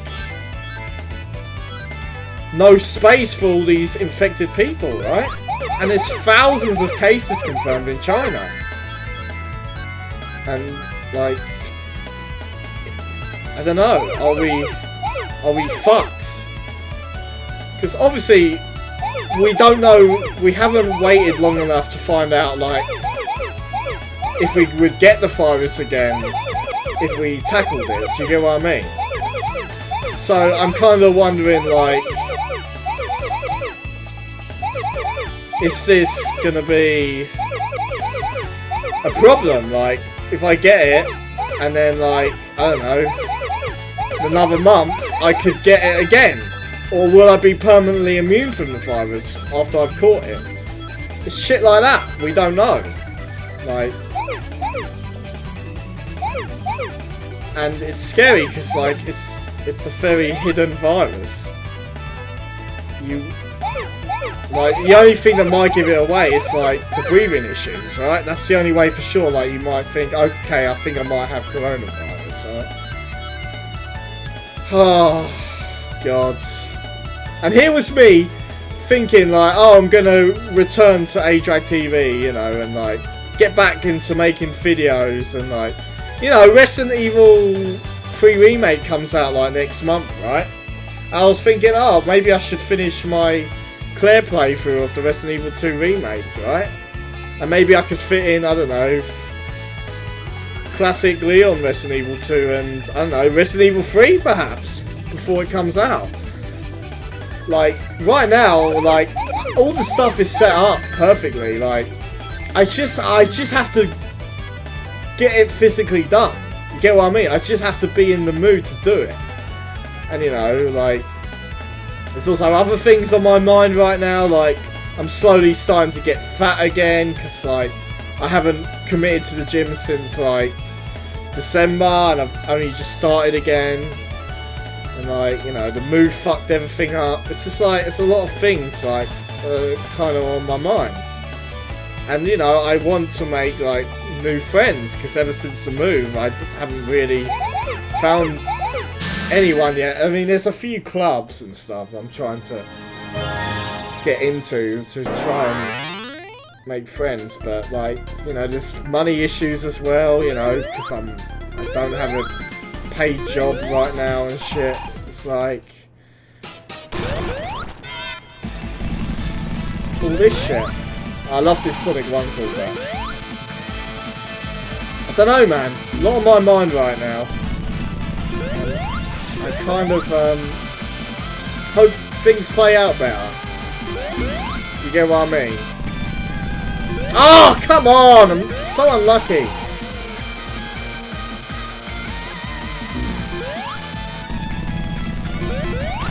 Ah, I'm probably gonna run out of rings before I do it. Bullshit! Not that I really need rings for this.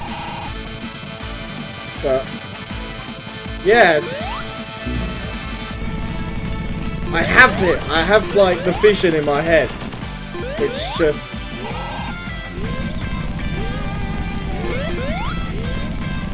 getting it done. You get what I mean and shit.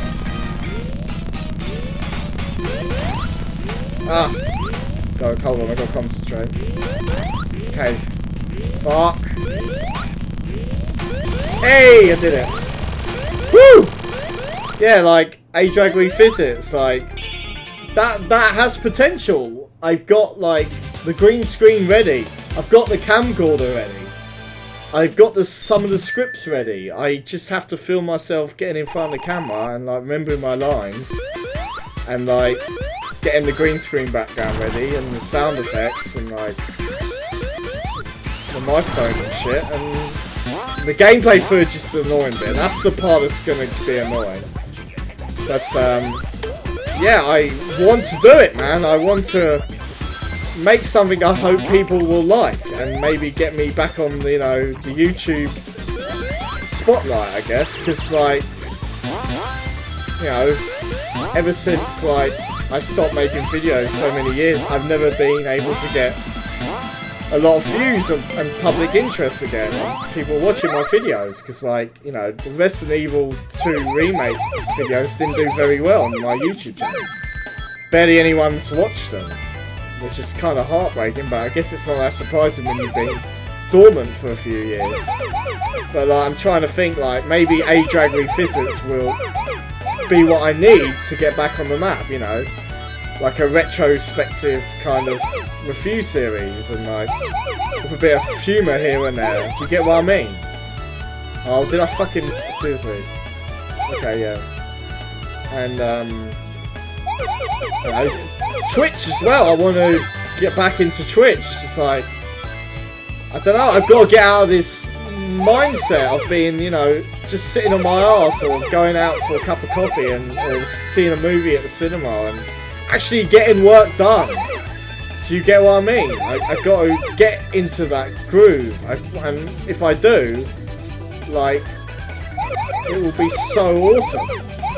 It's like, once I commit myself to something, I'm usually, like, pretty consistent in, like, sticking with it. Do you get what I mean? Like, once I get, like, the first video done, like, I get into that groove of knowing what to, like, do and shit, right? And, like, you know, I want to prove myself that I have purpose in my life, I guess. Because I barely hang out with old friends anymore. A lot of my old friends have moved on. They've gotten married, had kids, or completely forgotten about me. Like, they haven't even... My supposedly best friend hasn't even bothered to contact me. Like, on the phone. And I don't want to point fingers at him, because there might be reasons why he hasn't called me back. But I feel kind of left out a bit. Do you get what I mean? So I don't want to fall out with my best friend. I just want to... You know, it's just like, ever since the move, you know, things have never been the same. This is kind of upsetting me a bit. But life moves on and I've got to move on as well.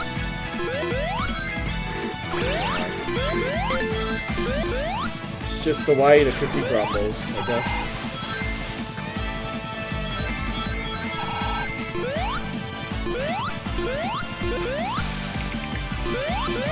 I try to stay optimistic, you know, about my life. Yeah. What I think I'm going to do is I'm going to try and, you know, here's a good thing to do, like, when you're unemployed, is like, go to the gym and shit, like, or swimming or something. Try, you know, you've got time on your hands, you know, and, like, take advantage of it while you can, you know. Because if you get a job again, you're going to miss that free time. But it can also be a problem when you have too much free time on your hands. You get what I mean? So, like, there has to be a balance. Whereas I'm starting to think, like, okay, like, if I do this YouTube thing again, at least it's something I can kind of pretend it's kind of like work, but in an unemployed kind of way, I guess. You get what I mean?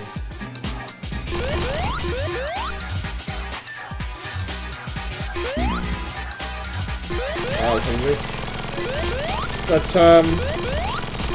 that's life in general, I guess, for 2020.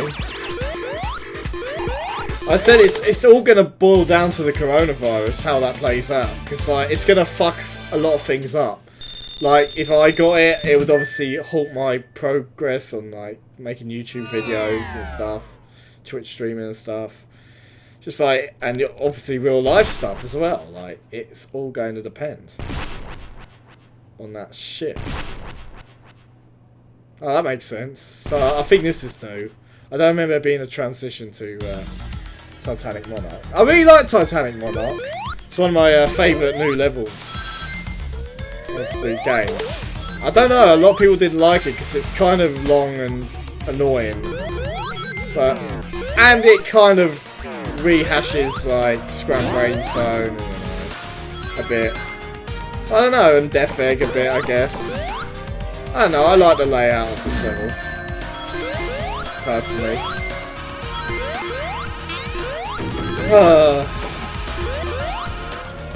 So yeah. Life in general, eh?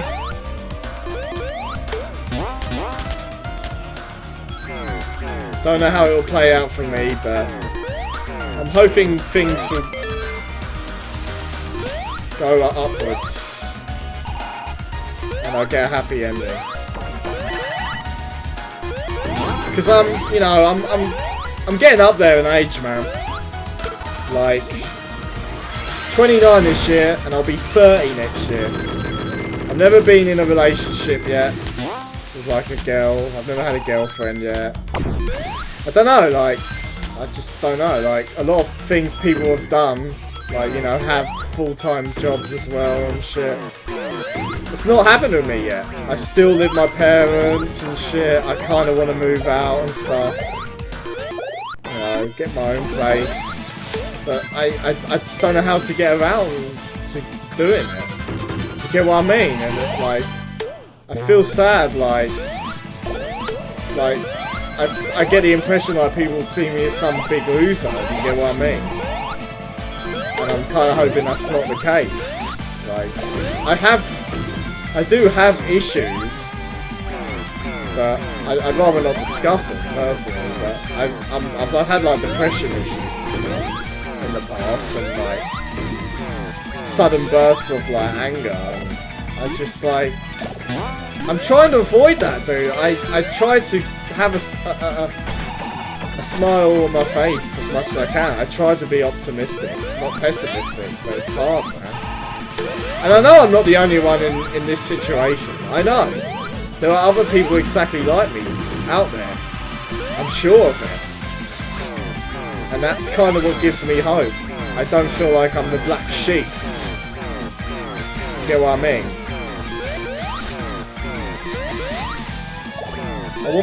I want to feel like I'm not just doing nothing. You get what I mean? I don't feel like a ghost. It's like wandering around town by myself and shit like that. You get what I mean? I'm glad my parents are with me, because I wouldn't have anybody else, literally, right now in my life. Sometimes me and a couple of my other friends make the effort to like, you know, see each other, but it can't happen that frequently because we live so far away now. We don't live nearby. And like, yeah, basically it.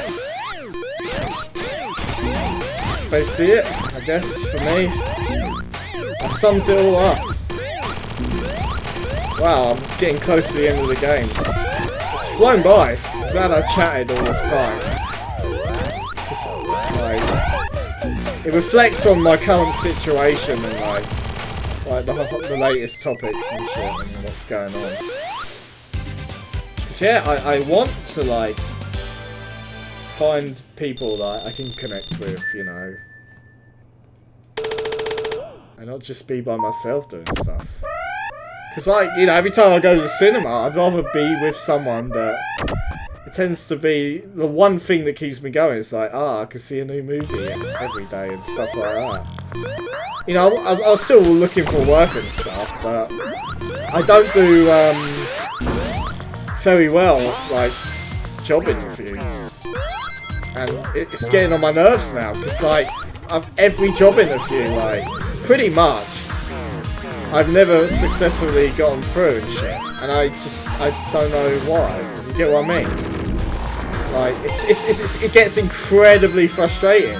Like, you start thinking, oh, come on, this is going to be the time I get the job, even though, like, almost everything goes right and you still don't fucking get it. It's complete horseshit. Like, I want, like, a computer job and say along those lines. I don't want to be, like a cleaner or working in retail, but unfortunately, they kind of the work experiences I've had in the past. You get what I mean? And that's just the way it's played out. I'd rather be working on the computer desk or something, but it just didn't play out like that, I'm afraid.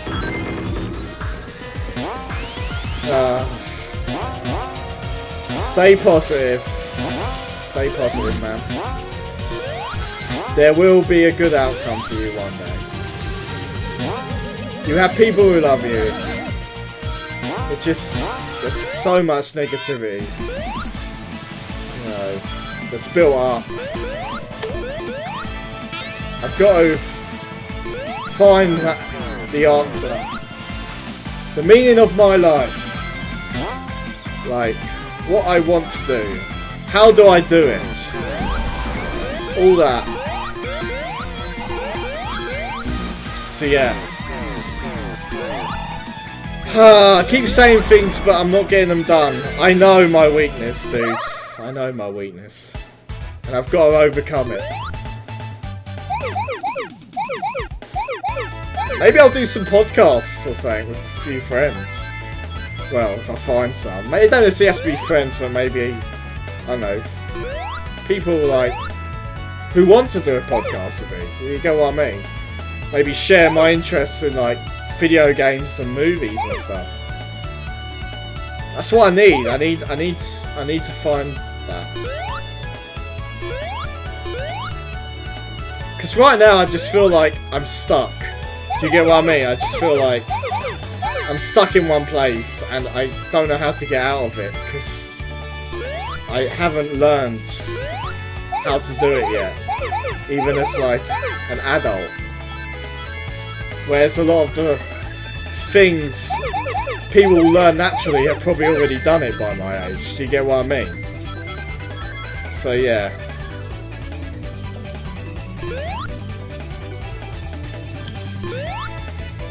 So what I'm thinking of like doing for Twitch, for example, is like I don't think I'm gonna stick with just one game until I beat it, because like it would get too repetitive. Because if I'm gonna start up Shenmue 3 very soon, I don't know if I just want to play Shenmue 3 for the rest of my Twitch streams for a while. So I was kind of thinking like I'd change things up. Do you get what I mean? Playing this safe so I don't get crushed. Okay, yeah. So I was thinking, okay, maybe I'll do that game one day, and then I'll change it up and do a different game another day, and etc, etc. I think that's probably the best approach, because I'd get sick of playing the same game over and over again, honestly. I mean, obviously I'd rather have, like, people chatting to me while I play games, but right now I'm very small in the Twitch community. And, you know, not every game's going to be what people want, right? So I was thinking, yeah, how about I change it up, right?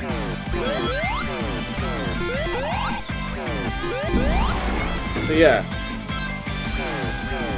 that basically sums it up for me, I'd say.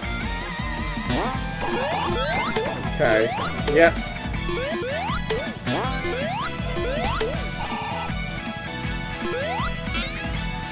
Hate this bit, gotta be really careful. Need to get rings. There's a few cool traps in this level, I've got to be really careful. But I like it because it's kind of a dickish level and genuinely difficult. And I love like the scrap brain mods. Well, there. Be careful. Be very careful. Careful. Okie dokie. Ah. Get the rings, son of a bitch. Yeah, that's my life story, eh? Stay optimistic, I guess. But it's hard, man. And I know there's other people in my shoes, man. I just know there are. I know there are. I just gotta find them. Maybe one day I'll become massive on YouTube, I don't know. It'd be weird, because this would be kind of like a time capsule, I guess. But it's what it is. Ah. Okay, running out of rings here. Kind of need like some sort of ring capture or so, I don't know. Large ring maybe, 50 rings. Oh, I've got to be careful here. Oh. God damn it, I need more rings, dude. It is a cool level, I really like this level. One of the coolest levels. Probably my favourite in the main Sonic. Okay, well, it's not that technically not our final boss, is it? What is this? I can't even remember. I've kind of fucked myself over, I'm afraid. Yeah, because I keep forgetting. Yeah, I've kind of ballsed this up. Yeah, can I do? Yeah, I haven't planned this out too well. Yeah, I'm fucked! God damn it, because I ran out of rings, didn't I? ran out of fucking rings. At like the worst possible time. Well, at least the timer resets. That's the one good thing when you die, the timer resets. Okay. I think I got this.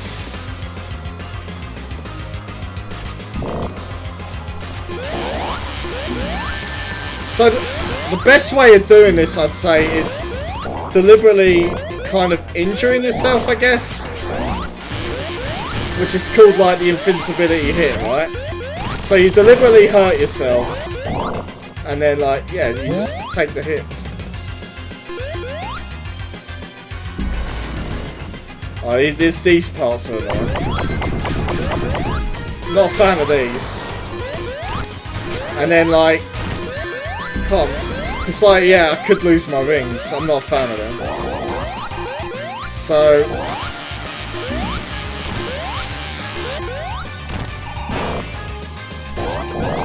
Come on. Fuck. Yep. I think I can still remember how to do this.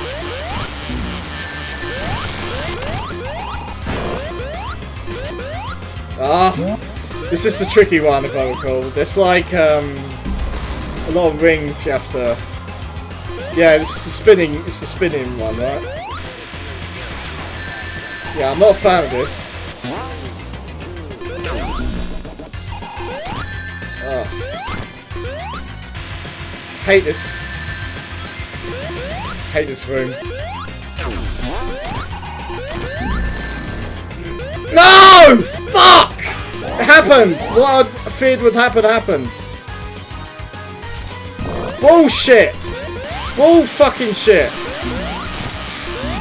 Bollocks! Bollocks! This is the only mildly annoying boss in the game, I'd say. Because, like, if I had Supersonic, like, it would be a piece of piss, right? But, like... Yeah, this is annoying, this boss.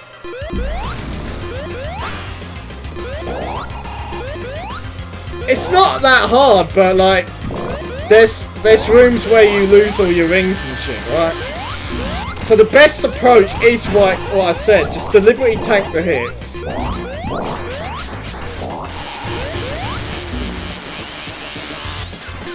Right. Okay. So the spinning robot room doesn't have any rings, right? So it's kind of an annoying room.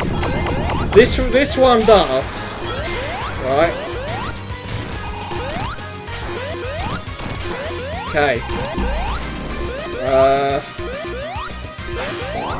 Fuck. Come on. No! Not falling for it, mate. Okay, that's one arm done. One Dr. Octopus arm gone. Right. Ah! I can't remember how to do it. Because I know yeah, this is the worst room in the game. Like, I think I just have to... Oh, come on, I spin dash. It's horseshit. Like I said, I might as well tank the hits. Right?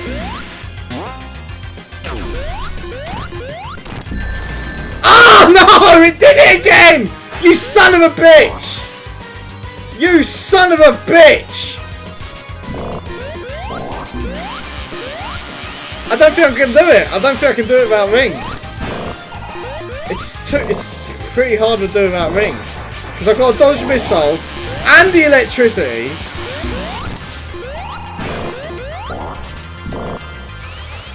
Oh, come on. What now? What else could it be, dude? What the fuck is this?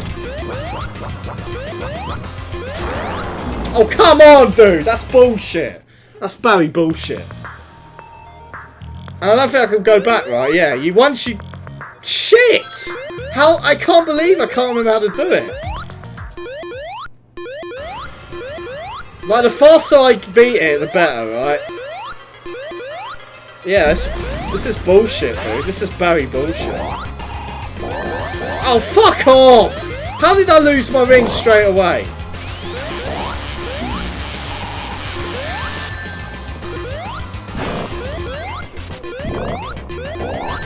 can't remember how to do it. I can't believe it, dude. I used to be really good at this game. Now I suck. I suck donkeys at it. God damn it. God, I only hit him once. Fuck. That was shit, man. Well, at least I get a few more rings. It's like a one advantage.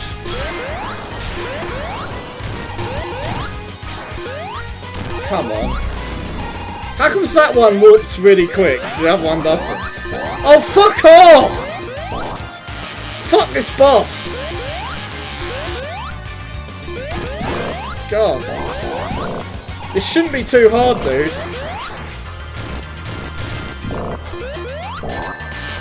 Of course.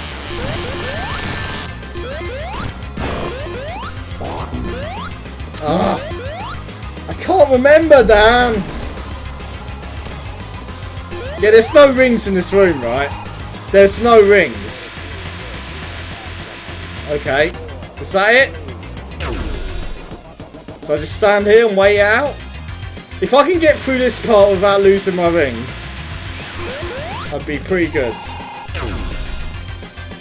But yeah, take... Okay, that's not bad. Yeah, fuck his boss. Shouldn't be too hard, man.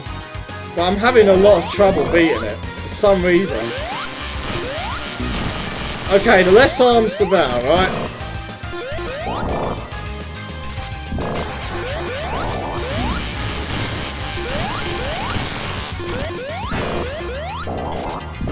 Come on. Ah! Dude, I'm so fucking pissed. I might be wrong, they might have made it harder. I don't know. I don't... Oh, come on! That's horseshit! What a piece of shit this boss is. It's not even the last boss. Thank you! Cocksucker. Yeah, because now the true final boss starts, right? And that's, yeah. Okay, here we go. Supersonic time. Oh, yeah! Right, yes.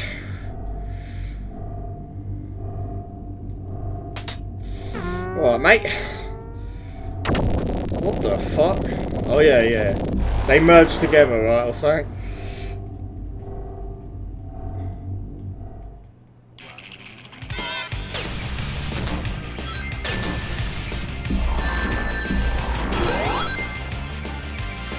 Now you don't want to charge because if I recall, your rings deplete quicker, if I recall correctly. So I've got to make sure not to do that too often because my rings go down faster. It's weird because like Supersonic can get hit. It doesn't make any sense, but that is what it is. Right. Okay.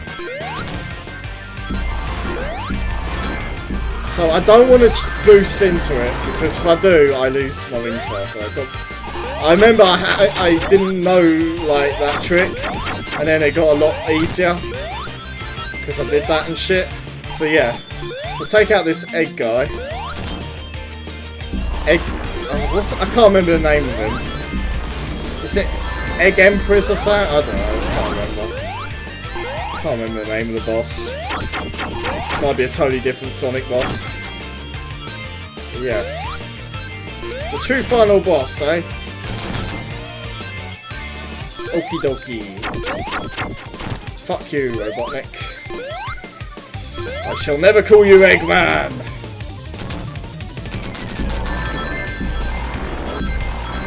I think I've got this. I should be alright. Just gotta make sure I don't lose all my rings, right? So the green goo's the only thing that can hurt Sonic, right? So as long as I dodge them, should be alright.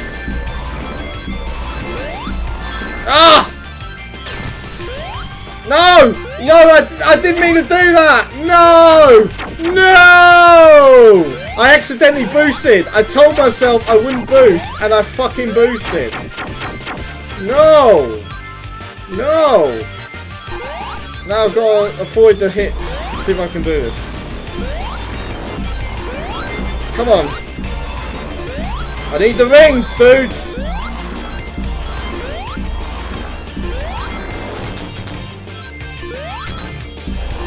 Ah! I can't do it, dude. I need the rings. I need to wait it out. But I can't hit him. If I get hit, I lose 10 rings, right? If I get hit. So I'm trying to avoid getting hit by this guy, but it's kind of hard. Oh! Yes! Oh! Now I just gotta beat Robotnik. Oh, thank fuck! I think that's it. Yeah, fuck! That went better than I thought. Because I remember on the first playthrough I kept flashing, I kept doing the boost flash. And I was wondering why my rings going down so fast, and that's why. So yeah, that's Sonic Mania completed. And like I said, it was more to get back into like streaming and like updates and like talking about the Sonic movie more than anything, I'd say. And like a bit of talk about the Oscars and, you know, my life stuff and shit. And the coronavirus crap. Yeah, I think this was a good choice. And it was a pretty breezy playthrough. I didn't really have to concentrate too much to play, you know, get through it. That's why I picked Sonic Mania, and it's a relatively short game. So yeah, nothing else really to say, I guess. I still like Sonic Mania a lot. It's one of the best modern Sonic games, and that's because it's made by Sonic fans. You know what they're doing and shit, and I hope Sega make more of this, because, you know, Sonic has had a lot of crappy games in the past. His reputation has gone downhill a bit, and like, you know, I want Sonic to be back top of his game, you know, be praised for really good shit again. And like Sonic Mania is like one of those glimpses of hope and Sonic Generations. And yeah, I still am a huge Sonic the Hedgehog fan. Like, I've always loved Sega back in the 90s. I still have a soft spot for them. Most people grow up with Nintendo, and I still like Nintendo, don't get me wrong, but Sonic is all what I was about. The speed, the platforming, the level design, the art style, the music, even in the bad Sonic games, you know, like Sonic 06, I guess. I mean, I don't think Sonic 06 is that bad personally. But the music in that game is really good, and maybe one day I'll cover Sonic 06. I don't know. I definitely want to revisit it for one of my YouTube videos. And I don't know, is it really that bad, that game? I don't know. It gets a lot of hate, but I don't know. So yeah, Sonic Mania, man. It feels a bit like fan gamey, I guess. Like some of the levels, some of the levels feel a bit too long, whereas I feel like Sonic 3 Knuckles gets the level length exactly right. There's some like traps here and there that feel a bit dickish, but the game is, you know, in good heart and spirit, and it clearly shows. And kudos to the development team, you know, making this game. And yeah, like I said, I decided to play Sonic Mania to talk about the Sonic movie, and I will get to Shenmue 3. I will fucking get to Shenmue 3, but I'm probably gonna mix up the games, you know, the types of games. So like I do Shenmue 3 and then I don't know, another game, then I'll go back to Shenmue 3, etc, etc. Because I want to play Shenmue 3. I haven't touched it yet. Like, some people were disappointed with it, some people got what they wanted. I can't see it being like one of the worst games of 2019. I've seen that come up. Maybe disappointing, maybe, but I don't know. Worst games ever. I'm not buying it. And I love Shenmue 1 and 2, so definitely want to cover those. Gotta get to it. And you know, I want to get back into YouTube. I just gotta push myself to do it, man. All the stuff is here right now. All the stuff in this room I need is here. Yeah. Just need to get into it again. I keep telling myself I'll do it the next day, I'll do it the next day. Yeah. Also, I've got to, you know, still go to the gym, keep myself in shape, and see some movies on the side. I don't know if I'll do movie reviews again, maybe one day, I don't know. But games is what I've got to focus on for sure, because that's what I am a gamer still. But I've fallen behind on like new games. You get what I mean? Like I'm an old school gamer, and I play a lot of them. You know, old consoles, old games, all that shit. And yeah, that's what I want to do. Will I get a PS5 or the next Xbox? I don't know. I don't ever bother like getting it instantly, but cause, you know, I've still got my PS4 there that I can play a few games I haven't touched yet on it. Like the new God of War I haven't touched. Horizon Zero Dawn. The new Spider-Man game, I never played that either. So yeah, man. Love the music in this game. I think it's chiptune or something like that. Yeah, it was a casual playthrough. It wasn't like, you know, I'd already unlocked Supersonic. I was like, you know, it doesn't matter. It kind of reminds me of the Scott Pilgrim versus the World game music. That was a really good game. I don't think you can get it anymore unless you've already downloaded it. Yes, it's so like Scott Pilgrim. Yeah. Don't think there's anything more to say, honestly. Oh. No, I didn't notice like the screen got dark.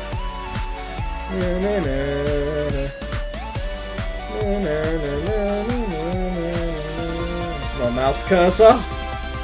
Stop the download in a minute. Stream. Yep. That's basically the end of the stream, guys. I haven't tried the Sonic Mania Plus game mode yet. What's it called? I can't remember the other game mode. What's it called? Damn it! Why can't I not remember what the other game mode is? Because you can play as like other Sonic characters in it and shit. I don't think there was any new levels. There was like a brief, like, I guess, Angel Island kind of tutorial level, but it wasn't a full-blown level.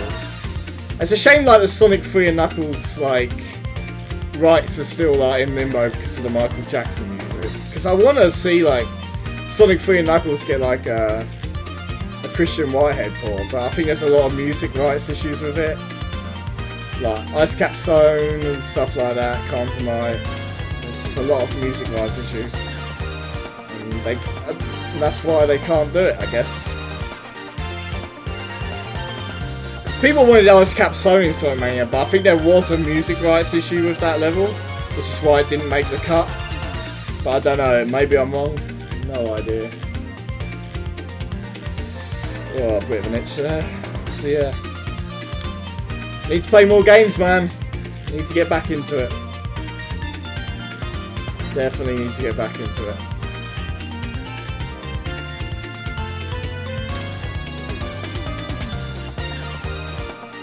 Oh, love this setup in my garage. It's so perfect. For all this YouTube stuff I need to do. Just need to get it done. If I get the first episode done, it will all fall into place. It's the first episode that counts. So there's going to be a lot of editing, a lot of trial and error, a lot of things that I won't like about it, and then I'll improve in the later episode. Like, how do I start it? How do I finish it? You know, do I include this? Do I include that? A lot of that, right? So, yeah, don't know what else there is to say now. I think that's really it.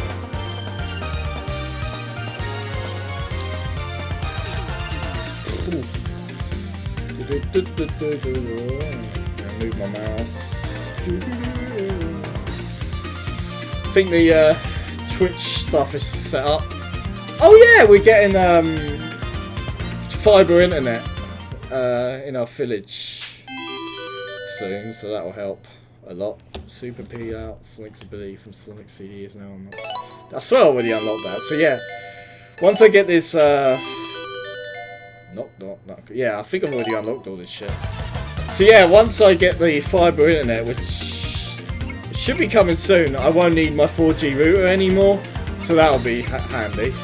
Although I don't know what the speeds will be like, so the 4G router might still end up being faster than the fibre internet. I don't know. We'll have to see what the fibre broadband will be like. So I think that's basically it. Oh, what? Did I not buy the DLC? Oh! Okay. I haven't bought the DLC on the PC version yet. Alright. So, that's basically Sonic Mania Plus. It's called Encore Mode. That's the mode exclusive to Sonic Mania Plus. So yeah, I think that's basically it, guys. There's nothing really else to say. I think that's the end of the stream. I just wanted to catch up, you know, get back into it, and I'll try and change my games up in the future. So yeah. See you later. Ah, there we go.